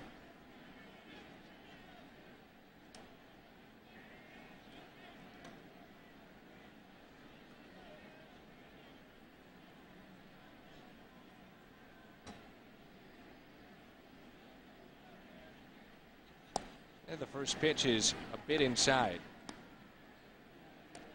Moises playing for his dad. That must be a thrill for both. Moises had done that before in Montreal. The 1-0 pitch is up and in. A thrill, but yet, you know, some guys might not be able to handle that. Yeah, you know, some guys might not be able to handle it, want to handle it, don't have that relationship. Felipe, just very solid, you know, just come to the game, play hard, and he's going to leave you alone, basically. 2 balls and a strike. Been a nice career for Moises. Just every year, unfortunately, he has a lot of injuries. He had one of the most gruesome injuries at the old ballpark when we had the turf on the field at the old Busch Stadium. And he thought he broke his ankle for sure. And I mean, that thing was nasty. Yeah, rounded first base bag and got shot. 2 stints on the DL this year. Here comes a 2-1 pitch to Alou. Hits it left side and a foul ball. 2-2. Moises was in Chicago and they decided to let him go on a team that was just a couple of outs away from heading to the World Series. Involved in the play was Steve Bartman. Now they kept Bartman and they got rid of Moises. Bartman kind of went in hiding. I mean, they kept him, but they don't know where he's at. Witness protection play. You're probably right. Here's a 2-2 pitch. And a swing and a miss. A strikeout for Jeff Suppan, number 5 tonight. Roland, Encarnacion, Belliard coming up. The Cardinals lead at 6-2. Roland has a 3-run homer back and a 4-run first for the Cardinals at 6-2 as the bottom of the 6th rolls in here in St. Louis at Busch Stadium. Second time up, he grounded out to short and chops it foul. Jamie Wright still in this game, and he has pitched very, very well with 3 scoreless innings. Jeff Suppan on the other side, 6 innings in his start, only 2 runs allowed. Florida on top of Atlanta. That's 6-3 in the 8th.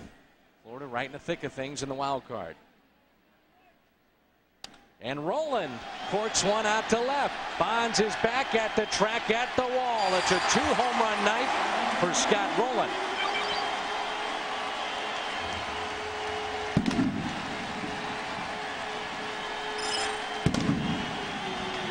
Two home runs, 4 RBIs, getting him up to 86 and 21 bombs.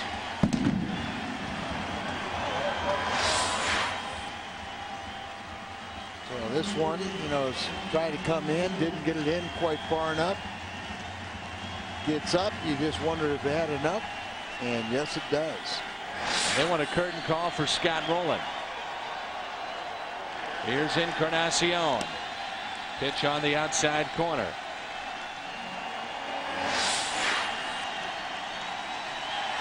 Ball kind of tailed, a real quick curtain call from Rolen. I like watching the other guys as they wait for the player to come out and get his curtain call.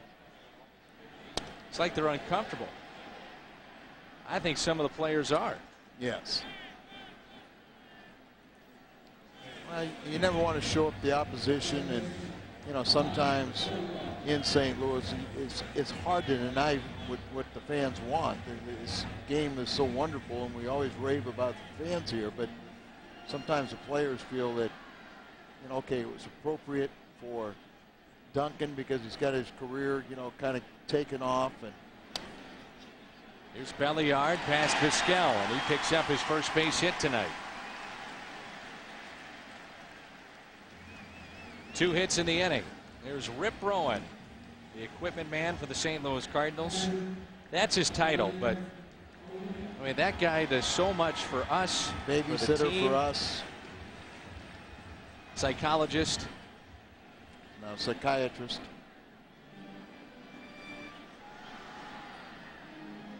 One of the real good people with the Cardinals organization, Rip Rowan. Never forget Buddy Bates, who Rip and the guys trained under, and then Butch Yachman ahead trained Buddy. Well, the Cardinals have 4 home runs from 2 guys, Scott Rowland and Chris Duncan. And Rowland has his 19th multi-home run game. But the last one was over 2 years ago at Atlanta in 2004. See, took my bride to the movies last night. Walking out, discovered that Scott and Nikki Rowland were at the same movie. What'd you see? Hollywoodland. Any good? We're still discussing what we think what actually happened to not Christopher Reeve, but George Reeves, Superman. It was good. It was fine. Yeah, we give you some different hair, but you go back the wild Fu Manchu, you'd be a regular Gene Shalit. What do you think? No. I turned on the Today Show this morning. And I saw Gene. And I haven't seen Gene in, I bet, 8 to 10 years. Yes. I mean, he's still alive and doing movies. I was shocked.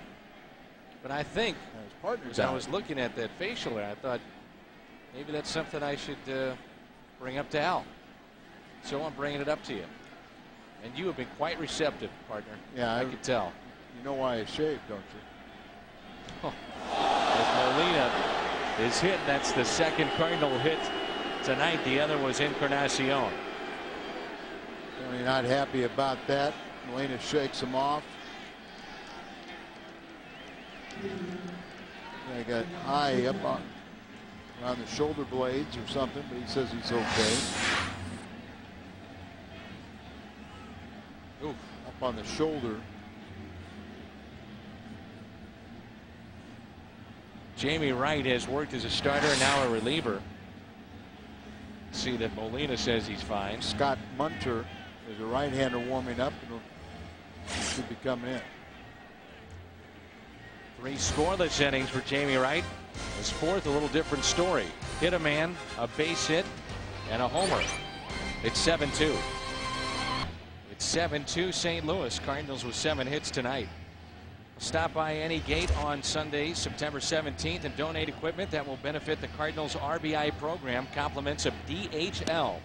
Volunteers on hand to collect items at the gate starting at 11, and that will run through the 3rd inning. So help provide great equipment for the RBI program. Donate this Sunday, September 17th, here at Busch. Scott Munter, his 24th appearance, and this is our call to the bullpen, brought to you by your Mid-America Chevrolet dealers. No wins, a loss for Munter this season. Well, he is 0-1 with a 7.20 ERA. Recalled from Double-A Connecticut on September 1st. This is the first time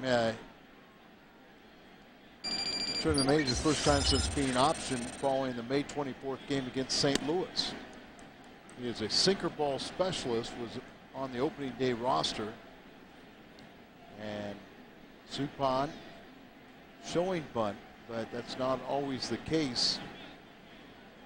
Tony La Russa, it's a 5-run lead. It's 7-2, but there's still a lot of game left. We're batting here in the 6th.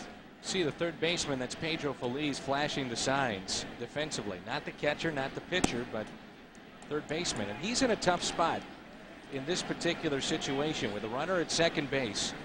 He's got to figure out, if a ball is hit to that left side, Al, do I come in or do I stay back and try to get the force? All right, and what you do if you're the pitcher and you want to bunt with this defense, you bunt it hard enough to get it by the pitcher down the third base line. But we've seen the bunt being taken off at times. The bunt is a good one in front of the plate. The catcher wants it and guns to first with Durham covering. And the sacrifice is good. Sack 2-4. We're back to the top of the order in Miles. Saturday, tune in at 10 o'clock. FSN Football Report every week. Joel Goldberg, Jim Hayes, Pat Parrish, and former St. Louis Rams tight end Roland Williams as they preview the weekend matchups. We call it FSN Live Football Report, and it's tomorrow at 10. And good luck to the Rams. They'll be on the West Coast, and they'll take on San Francisco. It's a good bunt. You know, Feliz could get back to the third base bag, but it was such a good bunt that there was not a play at third. The play was only at first. Aaron Miles a season ago hit .281 in 99 games with Colorado. He's already played 122 for the Cardinals. With still a couple of weeks to go. And defensively, he had 369 total chances already this season, 524. He has made 14 errors. He made 7 a year ago, but for the most part, he's done a very fine job this year for the Cardinals. He really has. And what would you say, about 10 of those errors probably committed at second base? Yeah, I'd say that's fair. Yeah, he's probably made 4 or 5 at short. Yeah, I don't think any more than that, and maybe 3 or 4. But this is a position where he really had never played. Shortstop position, added to his resume now. Played 1 inning last year. I talked to him. He originally signed with Houston, and I talked to him. I said, "Tell me about Miles." And the first thing he said, he won't walk. He won't walk. Well, he's improved that quite a bit this year. He's received 36 walks and he struck out 38 times.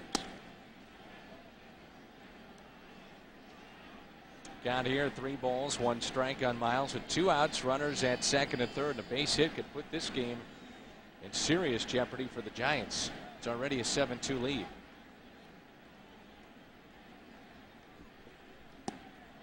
That's ball 4, and it brings in Duncan. Have a night.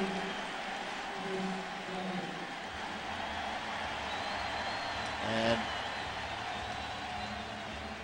Getty out to talk to him, but there's no left-hander warming up. They just got another righty up. So Righetti's going to talk to Munter. He's supposed to be a sinker ball specialist, but you know, a lot of times low ball hitters. And from the left side, but it seemed like the pitches that have been up where Duncan is hit out, it pitches up that he's got his arms extended. Right.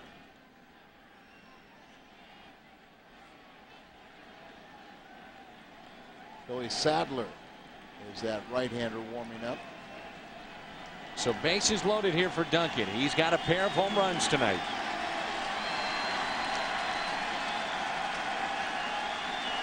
This crowd comes alive here at Busch Stadium. Outfield is deep. Duncan, his first home run was a solo shot to tie the game up at 1. That was back in the first.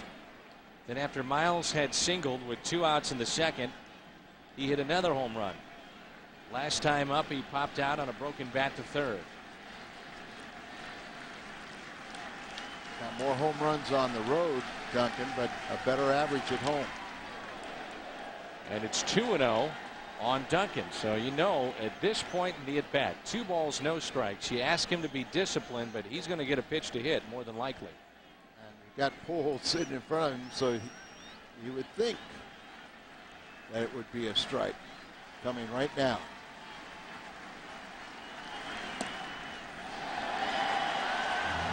Now the question becomes, a young guy, and we always say the veterans on 3-0, you've got the green light, you understand the strike zone. What about a guy like Duncan here? Well, I think he is well beyond his length of service, but still ask him to be disciplined. And see, it's a strike, but it wasn't the one he's, you know, you just say, okay, it's almost like envision a ball sitting on a tee. If it's there, okay, I've got the green light. If it's not there, be smart enough to take it. The 3-1 pitch, and Duncan taps it foul. Boy, he had a rip. That's the thing that I think fans get excited about is he's a growing young man, but he's got a man-sized swing. And usually when he starts that swing, there's no stopping it. Bases loaded, 2 outs, 3-2 pitch. And it's ball 4. And Duncan has another RBI. Belliard scores to make it 8-2. And the bases are now loaded for Albert Pujols. Home run update for Albert Pujols, brought to you by Hardee's, home of the thick burger. Albert has hit 45. 22,500 has been raised for the Pujols Family Foundation. And with a score of 8-2, majority of the fans up on their feet. The game's best slugger at the plate with the bases loaded.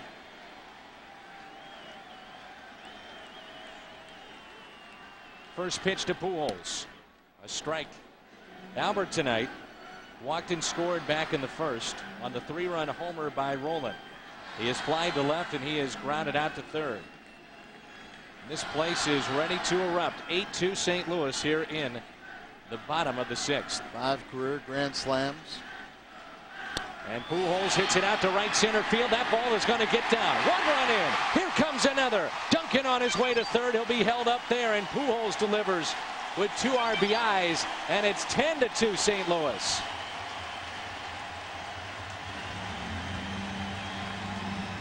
.122 RBIs for Albert, and Felipe looks like he's going to make a double switch. We'll see.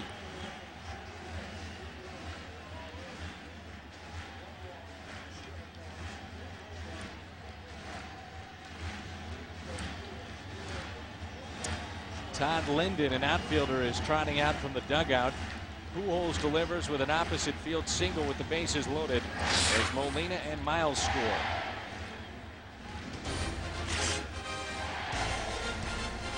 The Cardinals have added to their lead with 4 more here in the 6th. They're having some fun. It's 10-2. 10:30 only on FSN Midwest. Big inning for the Cardinals, and they lead it now 10-2 behind 8 hits. Felipe Alou has been busy tonight going out to the mound. A new pitcher is in. It's Sadler, a right-hander for San Francisco. The Cardinals will send their 9th man to the plate, Scott Spezio. Billy Sadler is making his major league debut. He was purchased yesterday from AAA Fresno. He's 24 years of age, 6th-round draft selection in 2003 out of Louisiana State University. And he went a combined 5-3 with 21 saves and an ERA at 2.43 in 51 AA games in Fresno. Struck out 79 and 55 in 2/3 innings. First and third, and Sadler steps off. Spezio tonight has singled and scored in the first. He was the first man that Jamie Wright faced back in the third. He flied to center. He's also grounded out. Batting in the cleanup position, and the first pitch is taken outside. Pittsburgh beats the Mets 5-3 tonight on a night where New York could have clinched. Cincinnati has won 4-0 over Chicago. The Cardinals can hold on and win this game. The Reds stay 5.5 games out. It's in the 7th inning, and the Phillies lead Houston. It's 4-3. It's a big game for the Phillies, really a big game for Houston if they have any hopes of sticking around in the National League Central Division. And Florida has a 2-run lead batting in the 9th at Atlanta. So that's a big game for Florida too. Here comes a 2-0 pitch. Inside 3-0. Scott Rolen is on deck, and Rolen was the guy that started this inning with a solo home run. San Diego and LA haven't started yet. They're about to. The 3-0. Tonight is the 6th time that the Cardinals have hit 4 home runs in a game. Their season high was a game that you and I did at Wrigley Field in Chicago, and the Cardinals had 6 in that game.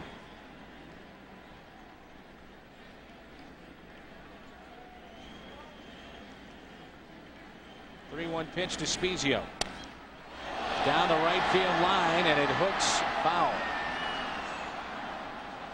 One thing about Spezio, and he's another guy that has given the Cardinals great production this season in limited time. I mean, the ball just seems to jump off his bat.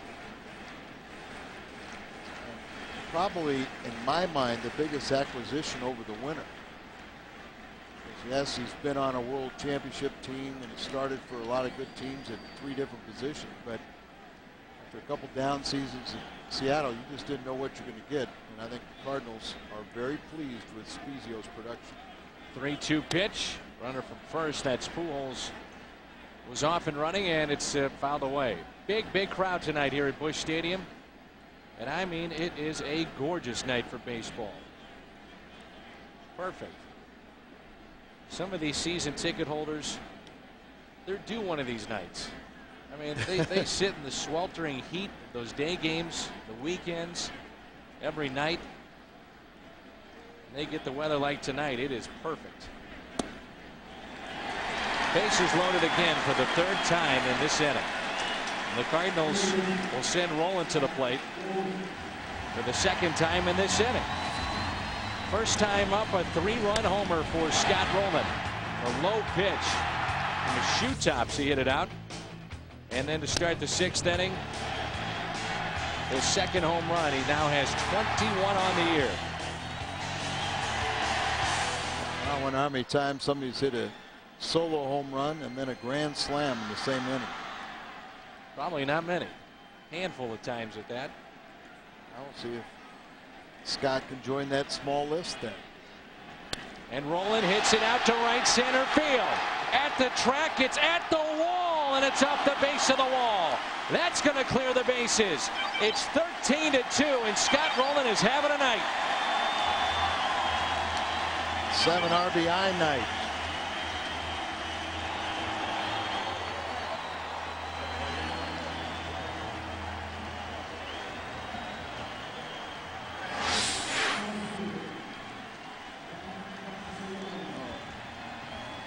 Pitch up in the zone, and he hits it out into right center, right at the base of the Cardinal bullpen. It goes right off the wall and then kind of got stuck underneath the padding. So with the bases loaded, it clears all 3 runners, and Scott, with 2 home runs and now a double, has 3 earned runs, or excuse me, 7 RBI. That was a breaking ball, but it just didn't really break, and one was bailing.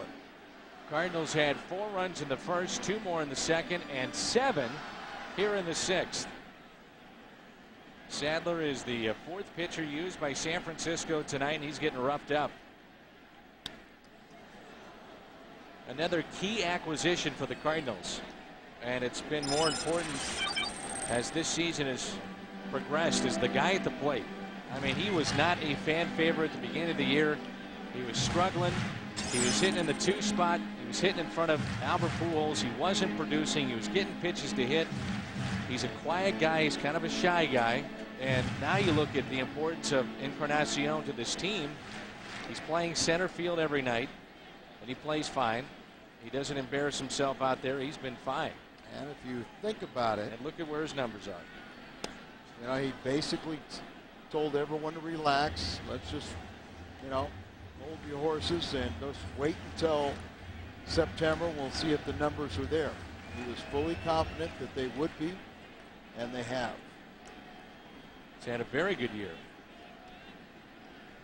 Hitting .286, a couple of home runs shy of 20. He's got 75 driven in. And he tried,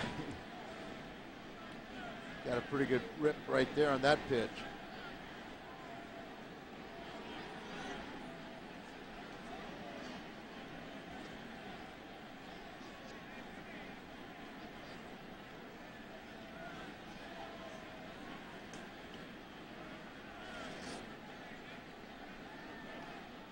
Rolen, Duncan, Suppan. Little tapper off the bat of Encarnacion, hustling down the line, and they finally get themselves out of the inning. Scott Rolen, 7 RBIs tonight. The Cardinals get 7 this inning. 13-2. In Midwest, where Cardinals fans come first. All right, let's take a look at our Who's Raising the Bar, brought to you by Singular Wireless. Who is your favorite home run hitter of all time? And the answer, Babe Ruth, and Hank Aaron, McGuire, Bonds, and other. Our Singular Wireless question. Home runs tonight, the Cardinals have 4, 2 from Duncan and 2 from Rolen. Rolen 7 RBIs tonight. Here's Pedro Feliz, and he yanks one down the left field line. It's our theme tonight. Home runs. 13-3. It's okay when they're Cardinal home runs, and that is the 21st home run that Suppan has allowed, and the first in quite a while. But you might see the activity right now. Jeff with the big lead, and you always kind of look at him as a 6th inning pitcher. 3 runs allowed, and that's where he's at right now. But he didn't want to give up this extra one that goes into the 3rd deck. Right across from the Big Queens Backland. Porchland, yeah, just down the line from Big Mac Land. These guys are starting to reach that a little bit now. Here's Alfonso, who is grounded out to third and flied to right. And he pops one up behind home plate, and out of play.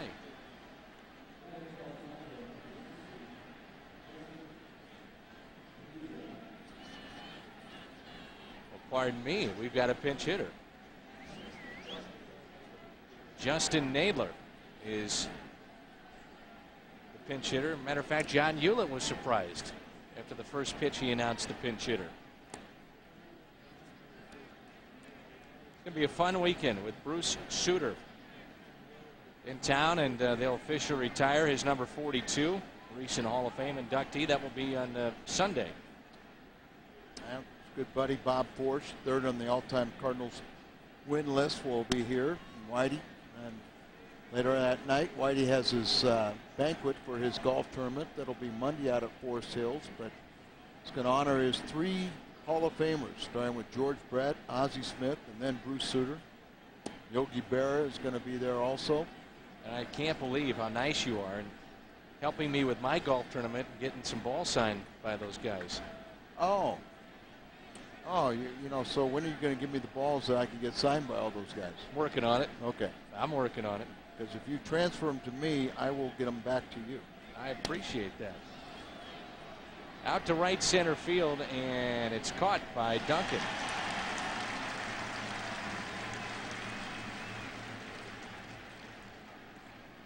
Todd Linden, who is part of the double switch,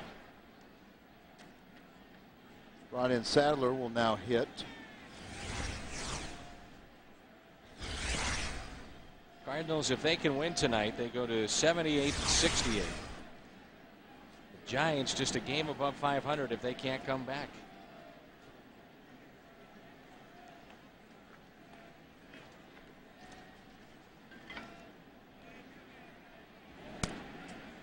And a pitch at the knees for strike one.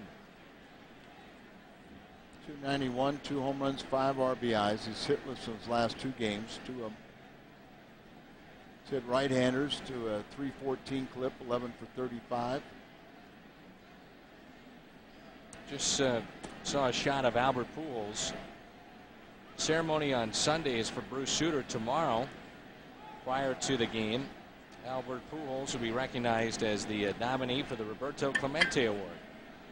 I'd be the Cardinal representative, but he's also one of the finalists. Right. And for the Hank Aaron Award. Taken by Pujols, a fair ball, and Linden is safe.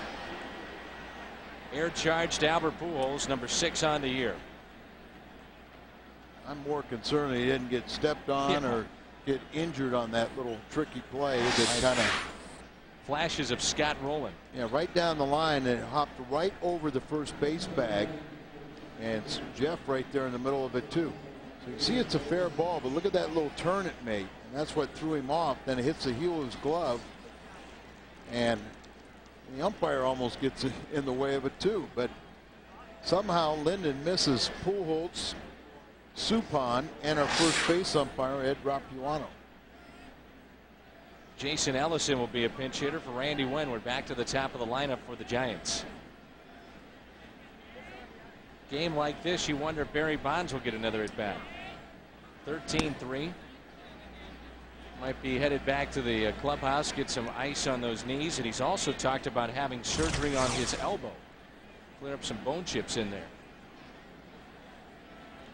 Game out of reach, 10-run lead for the Cardinals. Bonds could be out.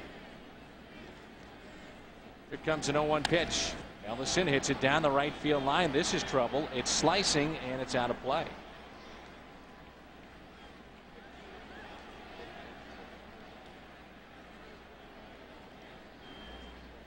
$45,927, one of our bigger crowds as of late. Cardinals recently, this week as a matter of fact, just went over 3 million in attendance. Ellison was on San Francisco's opening day roster and played in 72 games prior to the All-Star break. Hit .214, 2 home runs, 3 RBIs during his first stint. 3 for 12 as a pinch hitter. Good pitch by Suppan. with a breaking ball, and Ellison strikes out. Suppan tonight has struck out 6.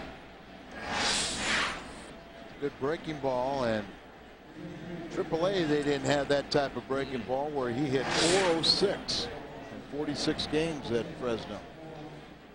You know what tonight is? Snow cone night. No. Think long and hard. 9:15 is payday for most people. For most. Not us, but most. What? Hell, it's the Hungo. Oh. Then maybe I ought to tell you as Tomas de la Rosa is hitting out for Vizcal. We got to have our Hungo of the Year award next week. Oh, next week we do it, huh? Yeah. We've got 2 weeks to go. What if somebody would wind up having a 4 home run night or something? I guess I overspoke. It's 2 weeks. 2 weeks from tonight. Get it together over there. We've got 2 weeks 13 to to go. 3. 13 to 3. One ball, one strike on De La Rosa. Sitting 125 on the year. Check swing. De La Rosa pinch hitting for Vizcal. Hillenbrand is on deck. Lance Necro is on deck for Hillenbrand. So they're going to make wholesale changes as they're down by 10.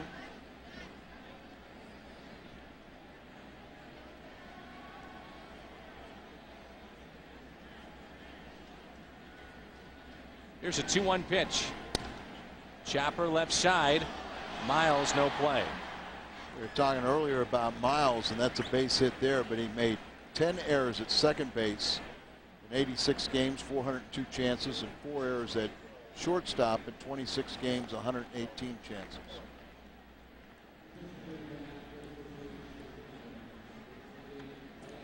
Here's Lance Necro. His father is not Phil, it's Joe Necro. Phil's brother, who pitched for a lot of major league clubs, primarily I guess for Houston. He also had a knuckleball. Both of them were taught by their father in the backyard how to throw the knuckler. Now, when you were fooling around in the bullpen, what was the most commonly used pitch out there when you guys are saying, okay, I'm playing catch maybe before a game, or some of the veterans were trying to? I know where you're going, and you're wrong. You know who threw knuckleballs? Infielders. Well, watch. One of the guys that's got a great one is Scott Rowland. Yeah, I mean, the infielders are the ones that always practice it and try to play catch with them, and you're sitting there going, go get me a mask and some shin guards. I remember Tim Wakefield was telling me that he would, and still does, has to purposely grow his nails out long, then get a manicure, you know, to keep them strong, make sure they don't break. You know, things like you guys used to do. Oh, yeah. But that is, you know, the dreaded illness or disease for a knuckleballer is their fingernails. Cracked nail. Cracked nail, and then split down to the quick. 2-1 pitch. Out to right. Duncan went back, comes in, makes the catch. Time to stretch here in St. Louis. 13-3 Redbirds. And you are tonight's merchandise winner, the Hyundai Long Drive Inning Sweepstakes. If the Cardinals hit a home run, Valerie O'Bannon qualifies for the Hyundai Sonata drawing in September. To register, visit a St. Louis area Hyundai dealer. And there's all the changes.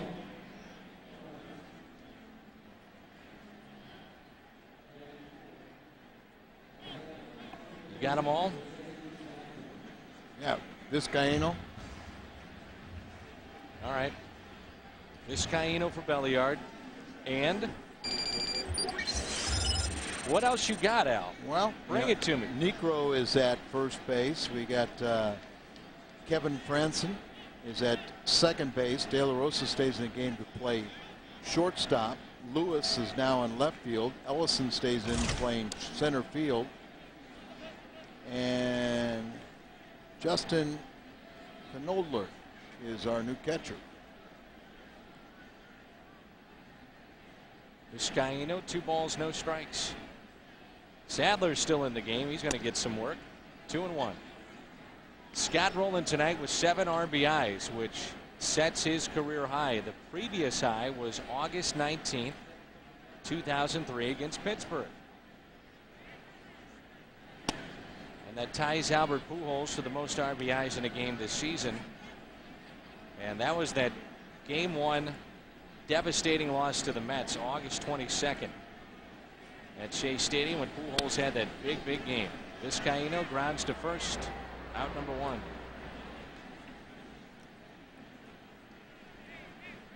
Schumacher's going to pinch hit for Molina. And it looks like J-Rod will pinch hit for Suppan. Last time that the Cardinals had multi-home run games by 2 or more players was last season.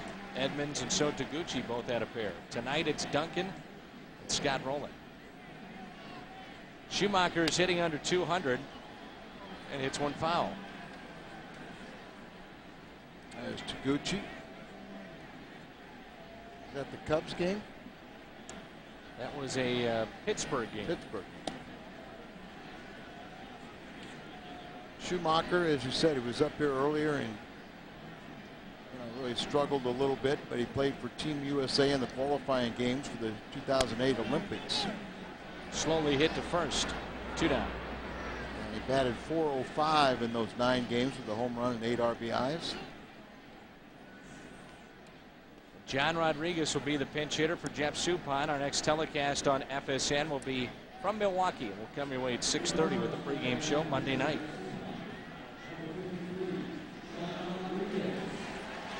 John Rodriguez with a huge base hit earlier this week, and that was the pinch hit base hit off of Brad Lidge to get things going for the Cardinals in that dramatic 9th inning.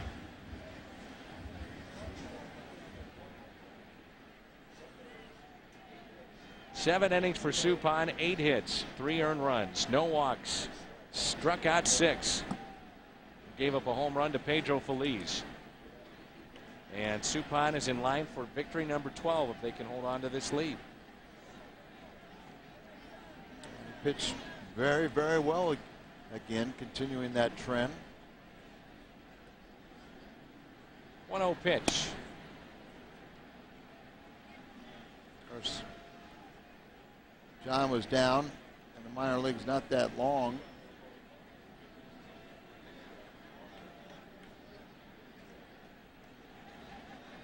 So Fresno, who's in the PCL, played against Memphis. Schumacher probably had at bats against him.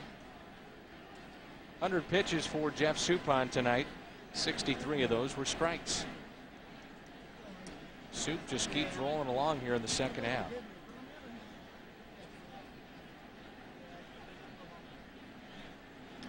Start number 30 tomorrow for Carpenter as he continues to build up his resume for the Cy Young Award.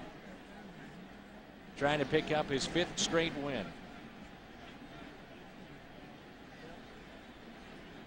Two-two pitch to J-Rod. Swing and a miss. 7 in the books here in St. Louis, and it's 13-3. Cardinals on top in game 1.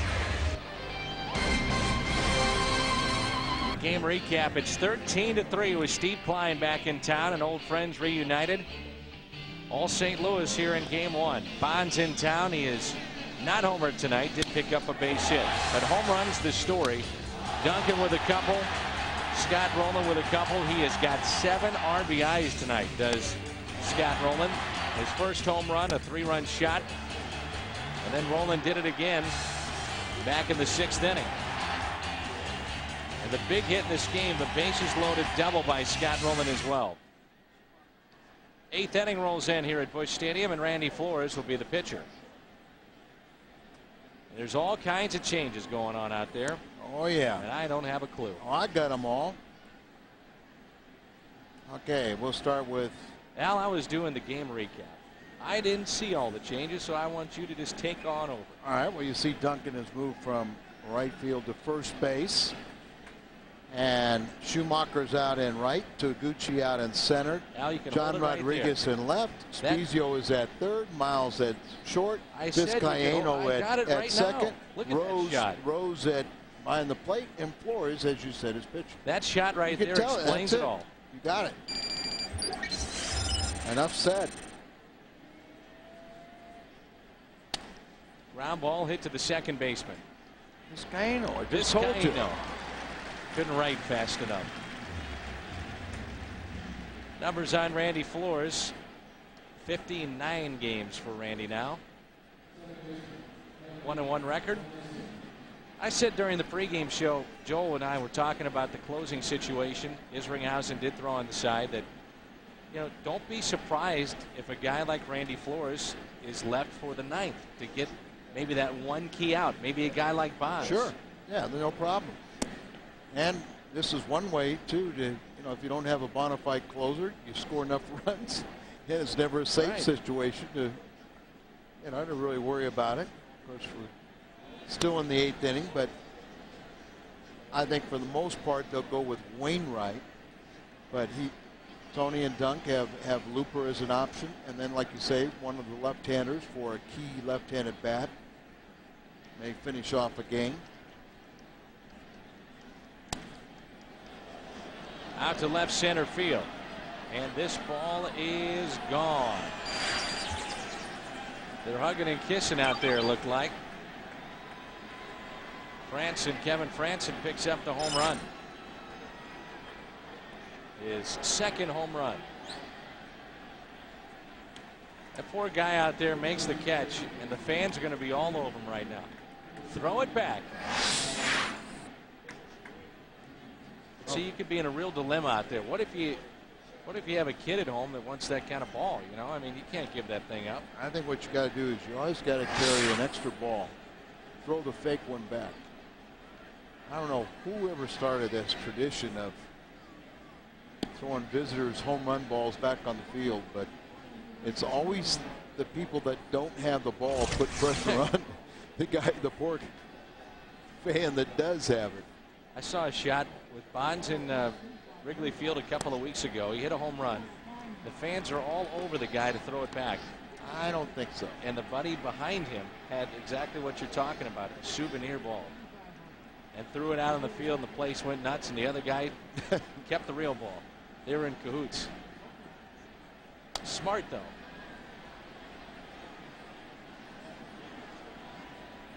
We began the season talking about Cardinals, in particular, relief help from the left side. You knew Flores was going to be there. Tyler Johnson has emerged. I think they feel a little better now than they did at the beginning of the season. Yes.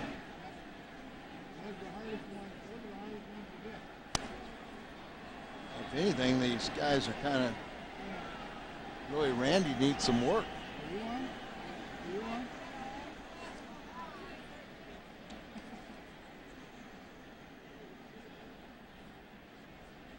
Flores hadn't pitched since last Sunday in Arizona. He's got 19 holds.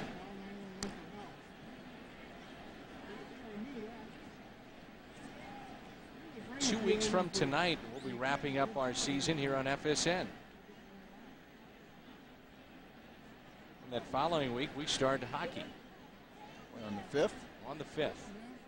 Be out on the West Coast, and we'll open up a new era of St. Louis Blues hockey. New ownership. Boy, and they've been busy. Picked up another player today, right? Radek Dvorak.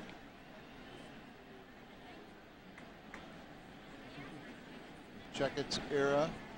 I think everybody's excited, and the addition of John Davidson, arguably the best television analyst in the world of hockey, and now going to be the president of the Blues. But I mean, I think his association with the players will pay huge dividends in getting some of these free agents to come here, but well respected by all the players. And I think to give up that job and to do what he's doing, I think that tells you how much he wants to. He's excelled at that area, and now he wants to take on new, more challenging endeavors. 3-2 the count on Todd Green. Good story on Kachuk today. I'm excited about him. He is in great shape.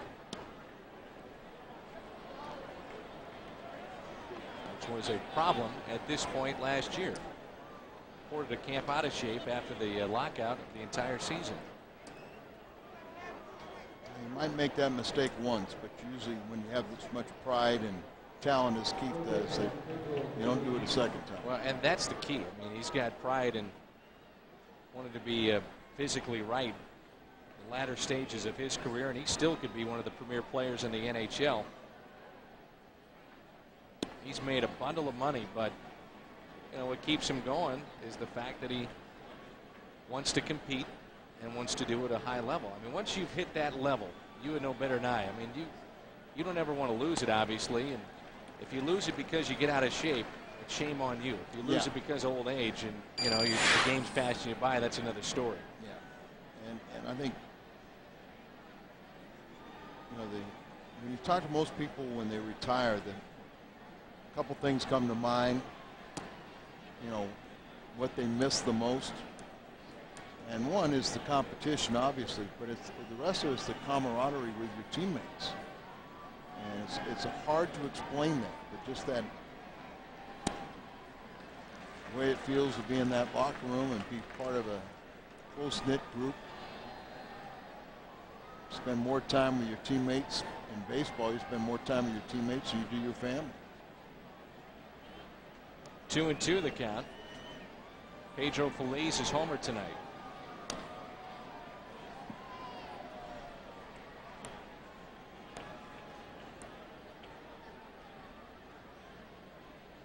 Before you know it, we'll have Mizzou basketball on the air coming up too. How come you got all these jobs and I just go home? Where shall we begin?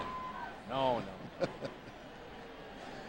Mizzou, that's another story too, because they've got a new era of basketball with Mike Anderson. We'll start our first game with the Missouri Tigers college basketball November 3rd. So that's right around the corner too. How about Jeff Suppan in the last 2 Septembers, including tonight? If he can hold on, he would be 5-0 in the last 2 Septembers. And Dan, like we talked about too, that there's no doubt. It would be Carpenter and Suppan no matter where they open up. It's not by default. I mean, Suppan has had a great second half, and the other guys, you just don't know what you're going to get with Jeff Weaver and Marquis. I think one of the keys though is the Cardinals to finish with the second best record, so they would have home field advantage, throughout at least the first round, and then if the Mets got knocked off, and they would have it. And Flores wins that battle against Pedro Feliz. For Jeff Suppan, it's the 7th time in 12 starts since the All-Star break that he has thrown 7 or more innings in a start.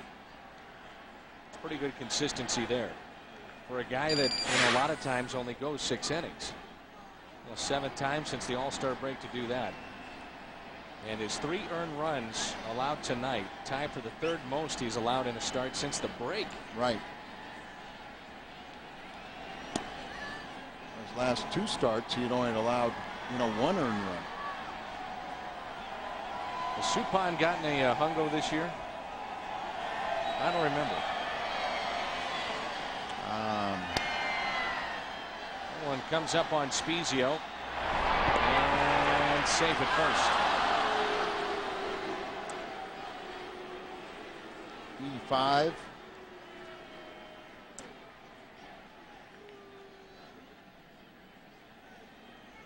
You have to go back to opening day as this ball came up on Spezio, and that's the 2nd error committed by the Cardinals. The other one was Albert Pujols.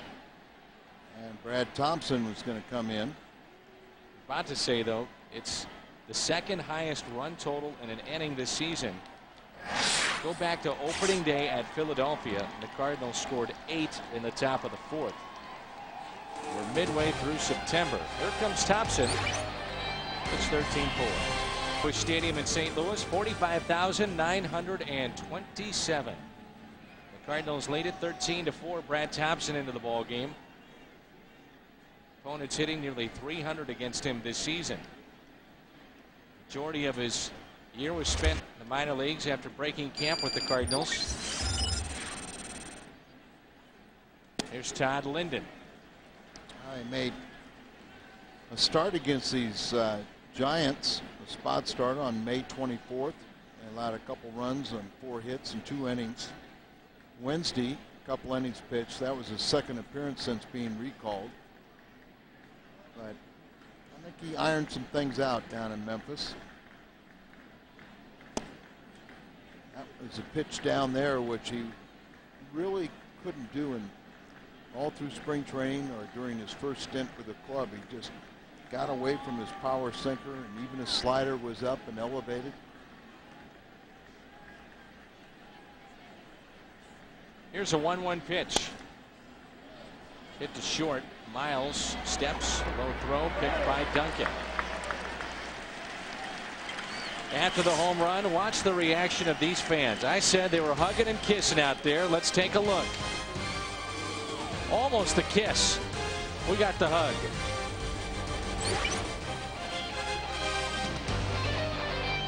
Been talking about it now. Al, have you sized up the nominees? Well, I mean, you got Suppan. Are you just going on tonight, or this is? Oh, this week. But okay. I mean, I've got a short memory. You know, Rolen has had a tough week, but he's had a career high 7 RBIs in a multi-home run game. I'm thinking Rolen. I'm just saying I'm thinking Rolen because I think you're trying to play dumb here. You give us one option. What do you mean play dumb? Then you got the second one. Then you give me a third one just to tease me a little. I'm going Rolen. I'm saying it right now. You know what my previous prediction was? Molina RBI base hit. He got the RBI base hit. I'm saying Rolen. Oh. Well, guess you'll be wrong again. Touchy, Mr. Raboski. Who's to say you just might have taken it away from Rolen? Just because I guessed it right? No.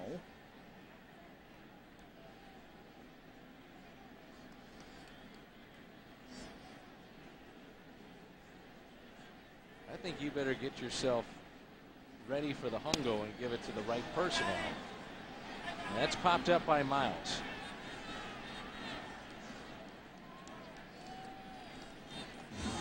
You want to go pitch by pitch? Absolutely. Let's do it here on Chris Duncan. Kastner has a 1.8 ERA in his last 5 outings, including 4 scoreless efforts. He's unscored upon in 7 of his last 10, but lefties are batting .300. Right-handers are batting .429. Duncan with a pair of home runs and a walk. Have you ever thought about giving it to the crew? No. Anything else? Oh, no. A lot of the guys are a little offended with that response, I think. It's all right. Hey, there's only been one non-uniform player, or non-uniform personnel who's ever won the Hungo. And that was the very, very first Hungo of the award of last year. I may have you on a technicality, Al. Okay. I was wearing my Fox issued golf shirt. Okay, you were in uniform. So I was in uniform with you. Okay, and I think but it's you amazing. didn't have any stirrups on. Okay, you're right. Or red socks. I might have. You never know. I don't think so. And Duncan lines it to short. The amazing thing is that the Bud Sports crew shows up coat and tie every night. When they do that, they'll win. They'll win. We're going to do it pitch by pitch, but I wasn't watching. I was listening to you. There's a slider. Fastball down and away. strike, and then a breaking ball that a little lazy, but got the line drive out to the shortstop. So how many members of the crew have to wear a coat and tie to get a hungo? Director, producer. That's it? That's it. Brian McCann, I think you got to throw him in that. Well, I was being kind, but if you want to throw Brian under the bus, he's there too. Coat and tie, Brian. What about Doug? Yeah, Doug. Doug falls in that producer category. Okay.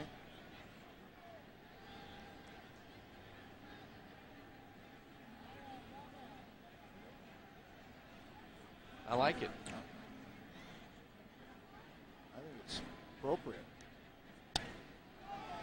0-2 is pulled foul. You know, season can get so long that you can fill an entire half inning talking about the crew wearing a coat and tie. And I think that's just fascinating in the game of baseball. It would definitely be interesting, wouldn't it? I don't think I've ever seen those guys. And hey, Mike Helling wore a coat and tie the other day on the charter. I wasn't on the charter. He wore one. He wore one, and it was a casual charter too. I know I've never seen Tommy wear one.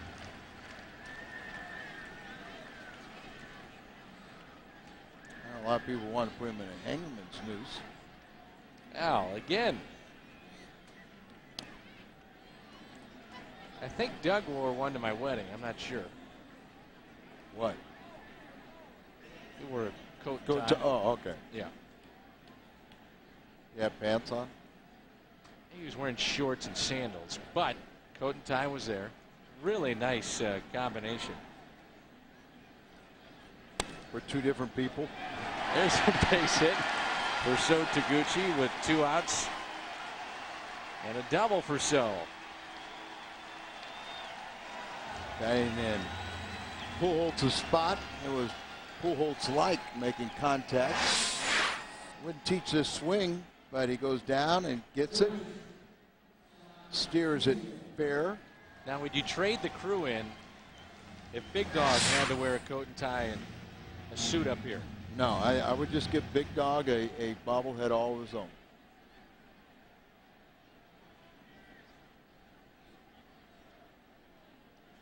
Tim Garcia? Cost no chance. Yeah, I don't even know what I was thinking of. What about Joystick? T. West? Not a chance.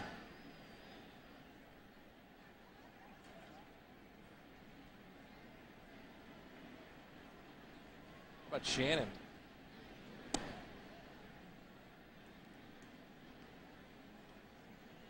Seen the coat, I just haven't seen the tie. And I guarantee it'd be a black suit. Wouldn't be anything new, would it? No. He might break it out when it's 100. They're gonna wave in Taguchi. Throw from left field. Not in time, and the ball gets away. Spezio is going to advance down to second base. 14-4.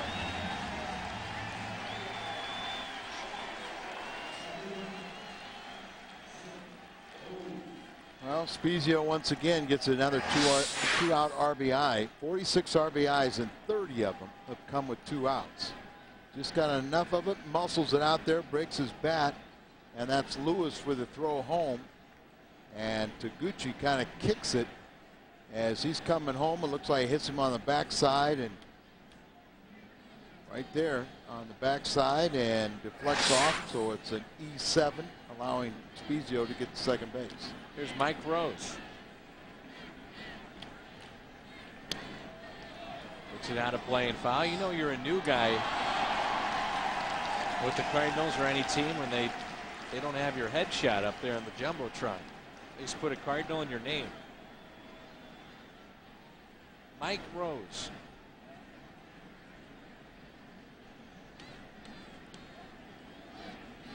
New season high for runs for the Cardinals in a game, 14.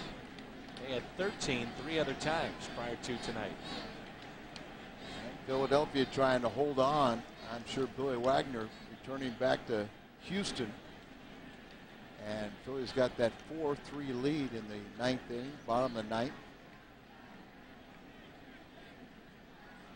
Cincy won.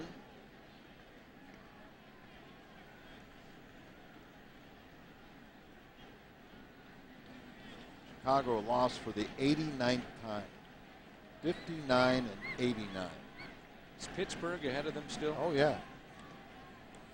Pittsburgh won today. They won their 61st game. So the Cubs are what, 40 games below 500? 30 games. 30 What did you say? 59 and 59 89. and 89. 30 games. Wow. They've got some big decisions coming up. Juan Pierre and Kerry Wood. Broken bat. Popped up near the line. Foul territory now. 14-4. 9th inning coming up here in St. Louis. And most runs scored in the game this season for the Redbirds. 15-11-2 for St. Louis. 4-9-1 for San Francisco. And Brad Thompson is going to have a chance to finish it off. Been a good night, to say the least. Good night for Duncan. And Brad retired the only man he faced to end the 8th inning. So now he's got the top of the order, but it's not the top of the order that started this game, as both teams have made wholesale changes. There's Jason Ellison. First pitch, a swing and a miss. Ellison is in the top spot in the lineup. In for Randy Wynn.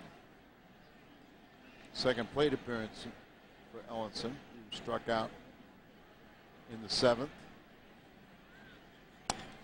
Reaches for it, and it's a foul ball.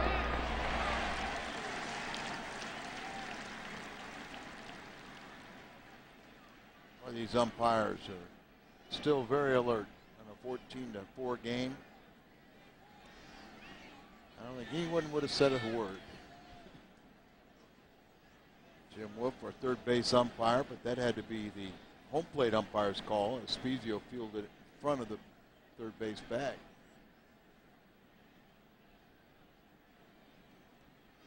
Here's an 0-2 pitch. Called third strike. 3 pitches and a strikeout for Brad Thompson.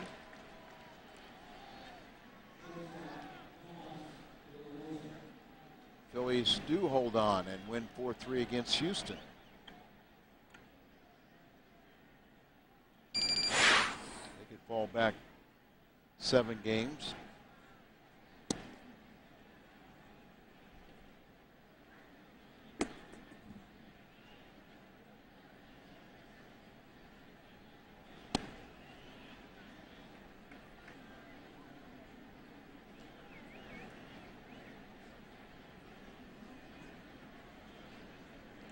Pitch. Foul ball.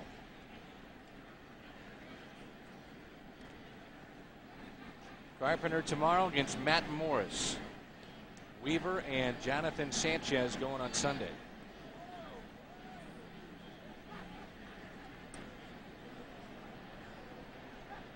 Cardinals play 4 of the teams that are within the wild card lead.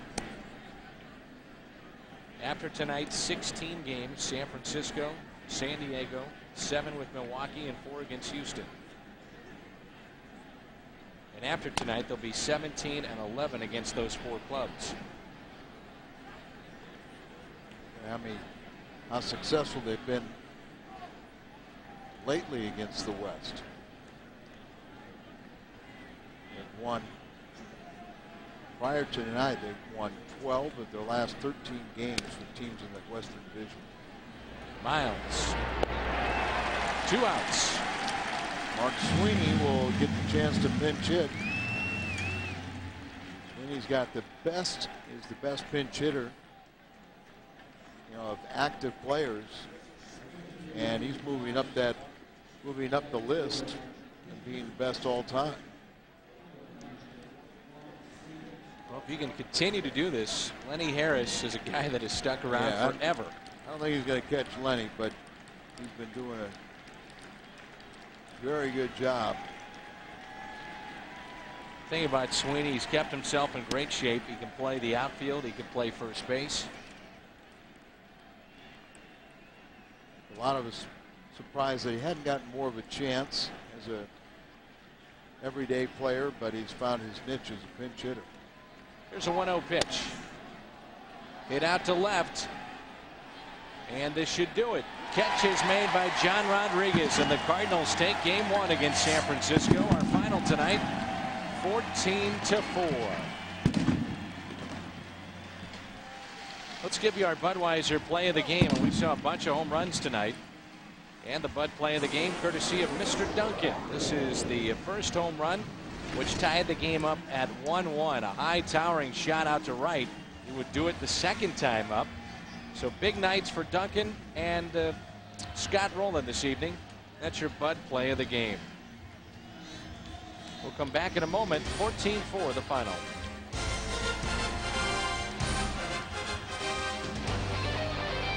(11-2) for St. Louis, 4-9-1 for San Francisco. The 14 runs, the most this season scored by the Cardinals, and a good night all around, Al. Well, it's a real fun game, and of course Jeff Suppan, he had a lot of run support tonight, but he pitched very effectively and he set the tone for this game. Cardinal Baseball, produced by Bud Productions, an exclusive presentation of FSN Midwest. Our next Cardinals broadcast will be tomorrow night. Giants and Cardinals on the WB. Our next Fox telecast will be on Monday. We'll come your way at 6:30 from Milwaukee. Stay tuned. Midwest Sports Report is coming up.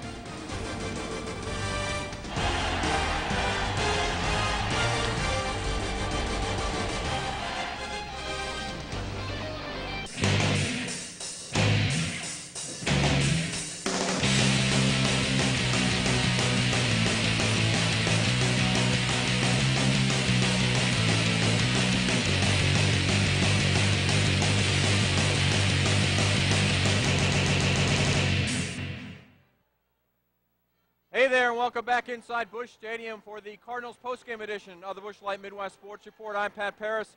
Coming up, Joe Strauss of the Post-Dispatch will join me. We'll break down this game that you just watched here on FSN Midwest. Take your phone calls as well. We will, of course, bring you Tony La Russa's live postgame comments.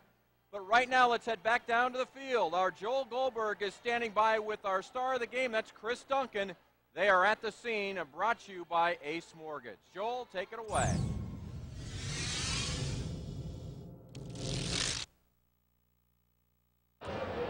All right, 11 of the team's 14 RBIs coming from Scott Rowland and this guy, Chris Duncan. Great job tonight. Looks like you guys just had the bats going from the beginning. Yeah, you know, we came out ready to play, and I think everyone really took good at-bats right from the start, and, you know, we got ahead early. As a young guy, when you get that curtain call, and you've had it before, but a 2-home-run night on a huge crowd, great night. What's that like for you? It's pretty exciting. We got the best fans in baseball, and, you know, anytime they show support like that, it's a good feeling. Final thing, and you were close to batting for the cycle earlier in the year. Didn't get the chance to come up in the last inning. But tonight, you come up with the bases loaded. At all you thinking, and you ended up with the walk, at all you thinking, boy, grand slam, 3 home runs?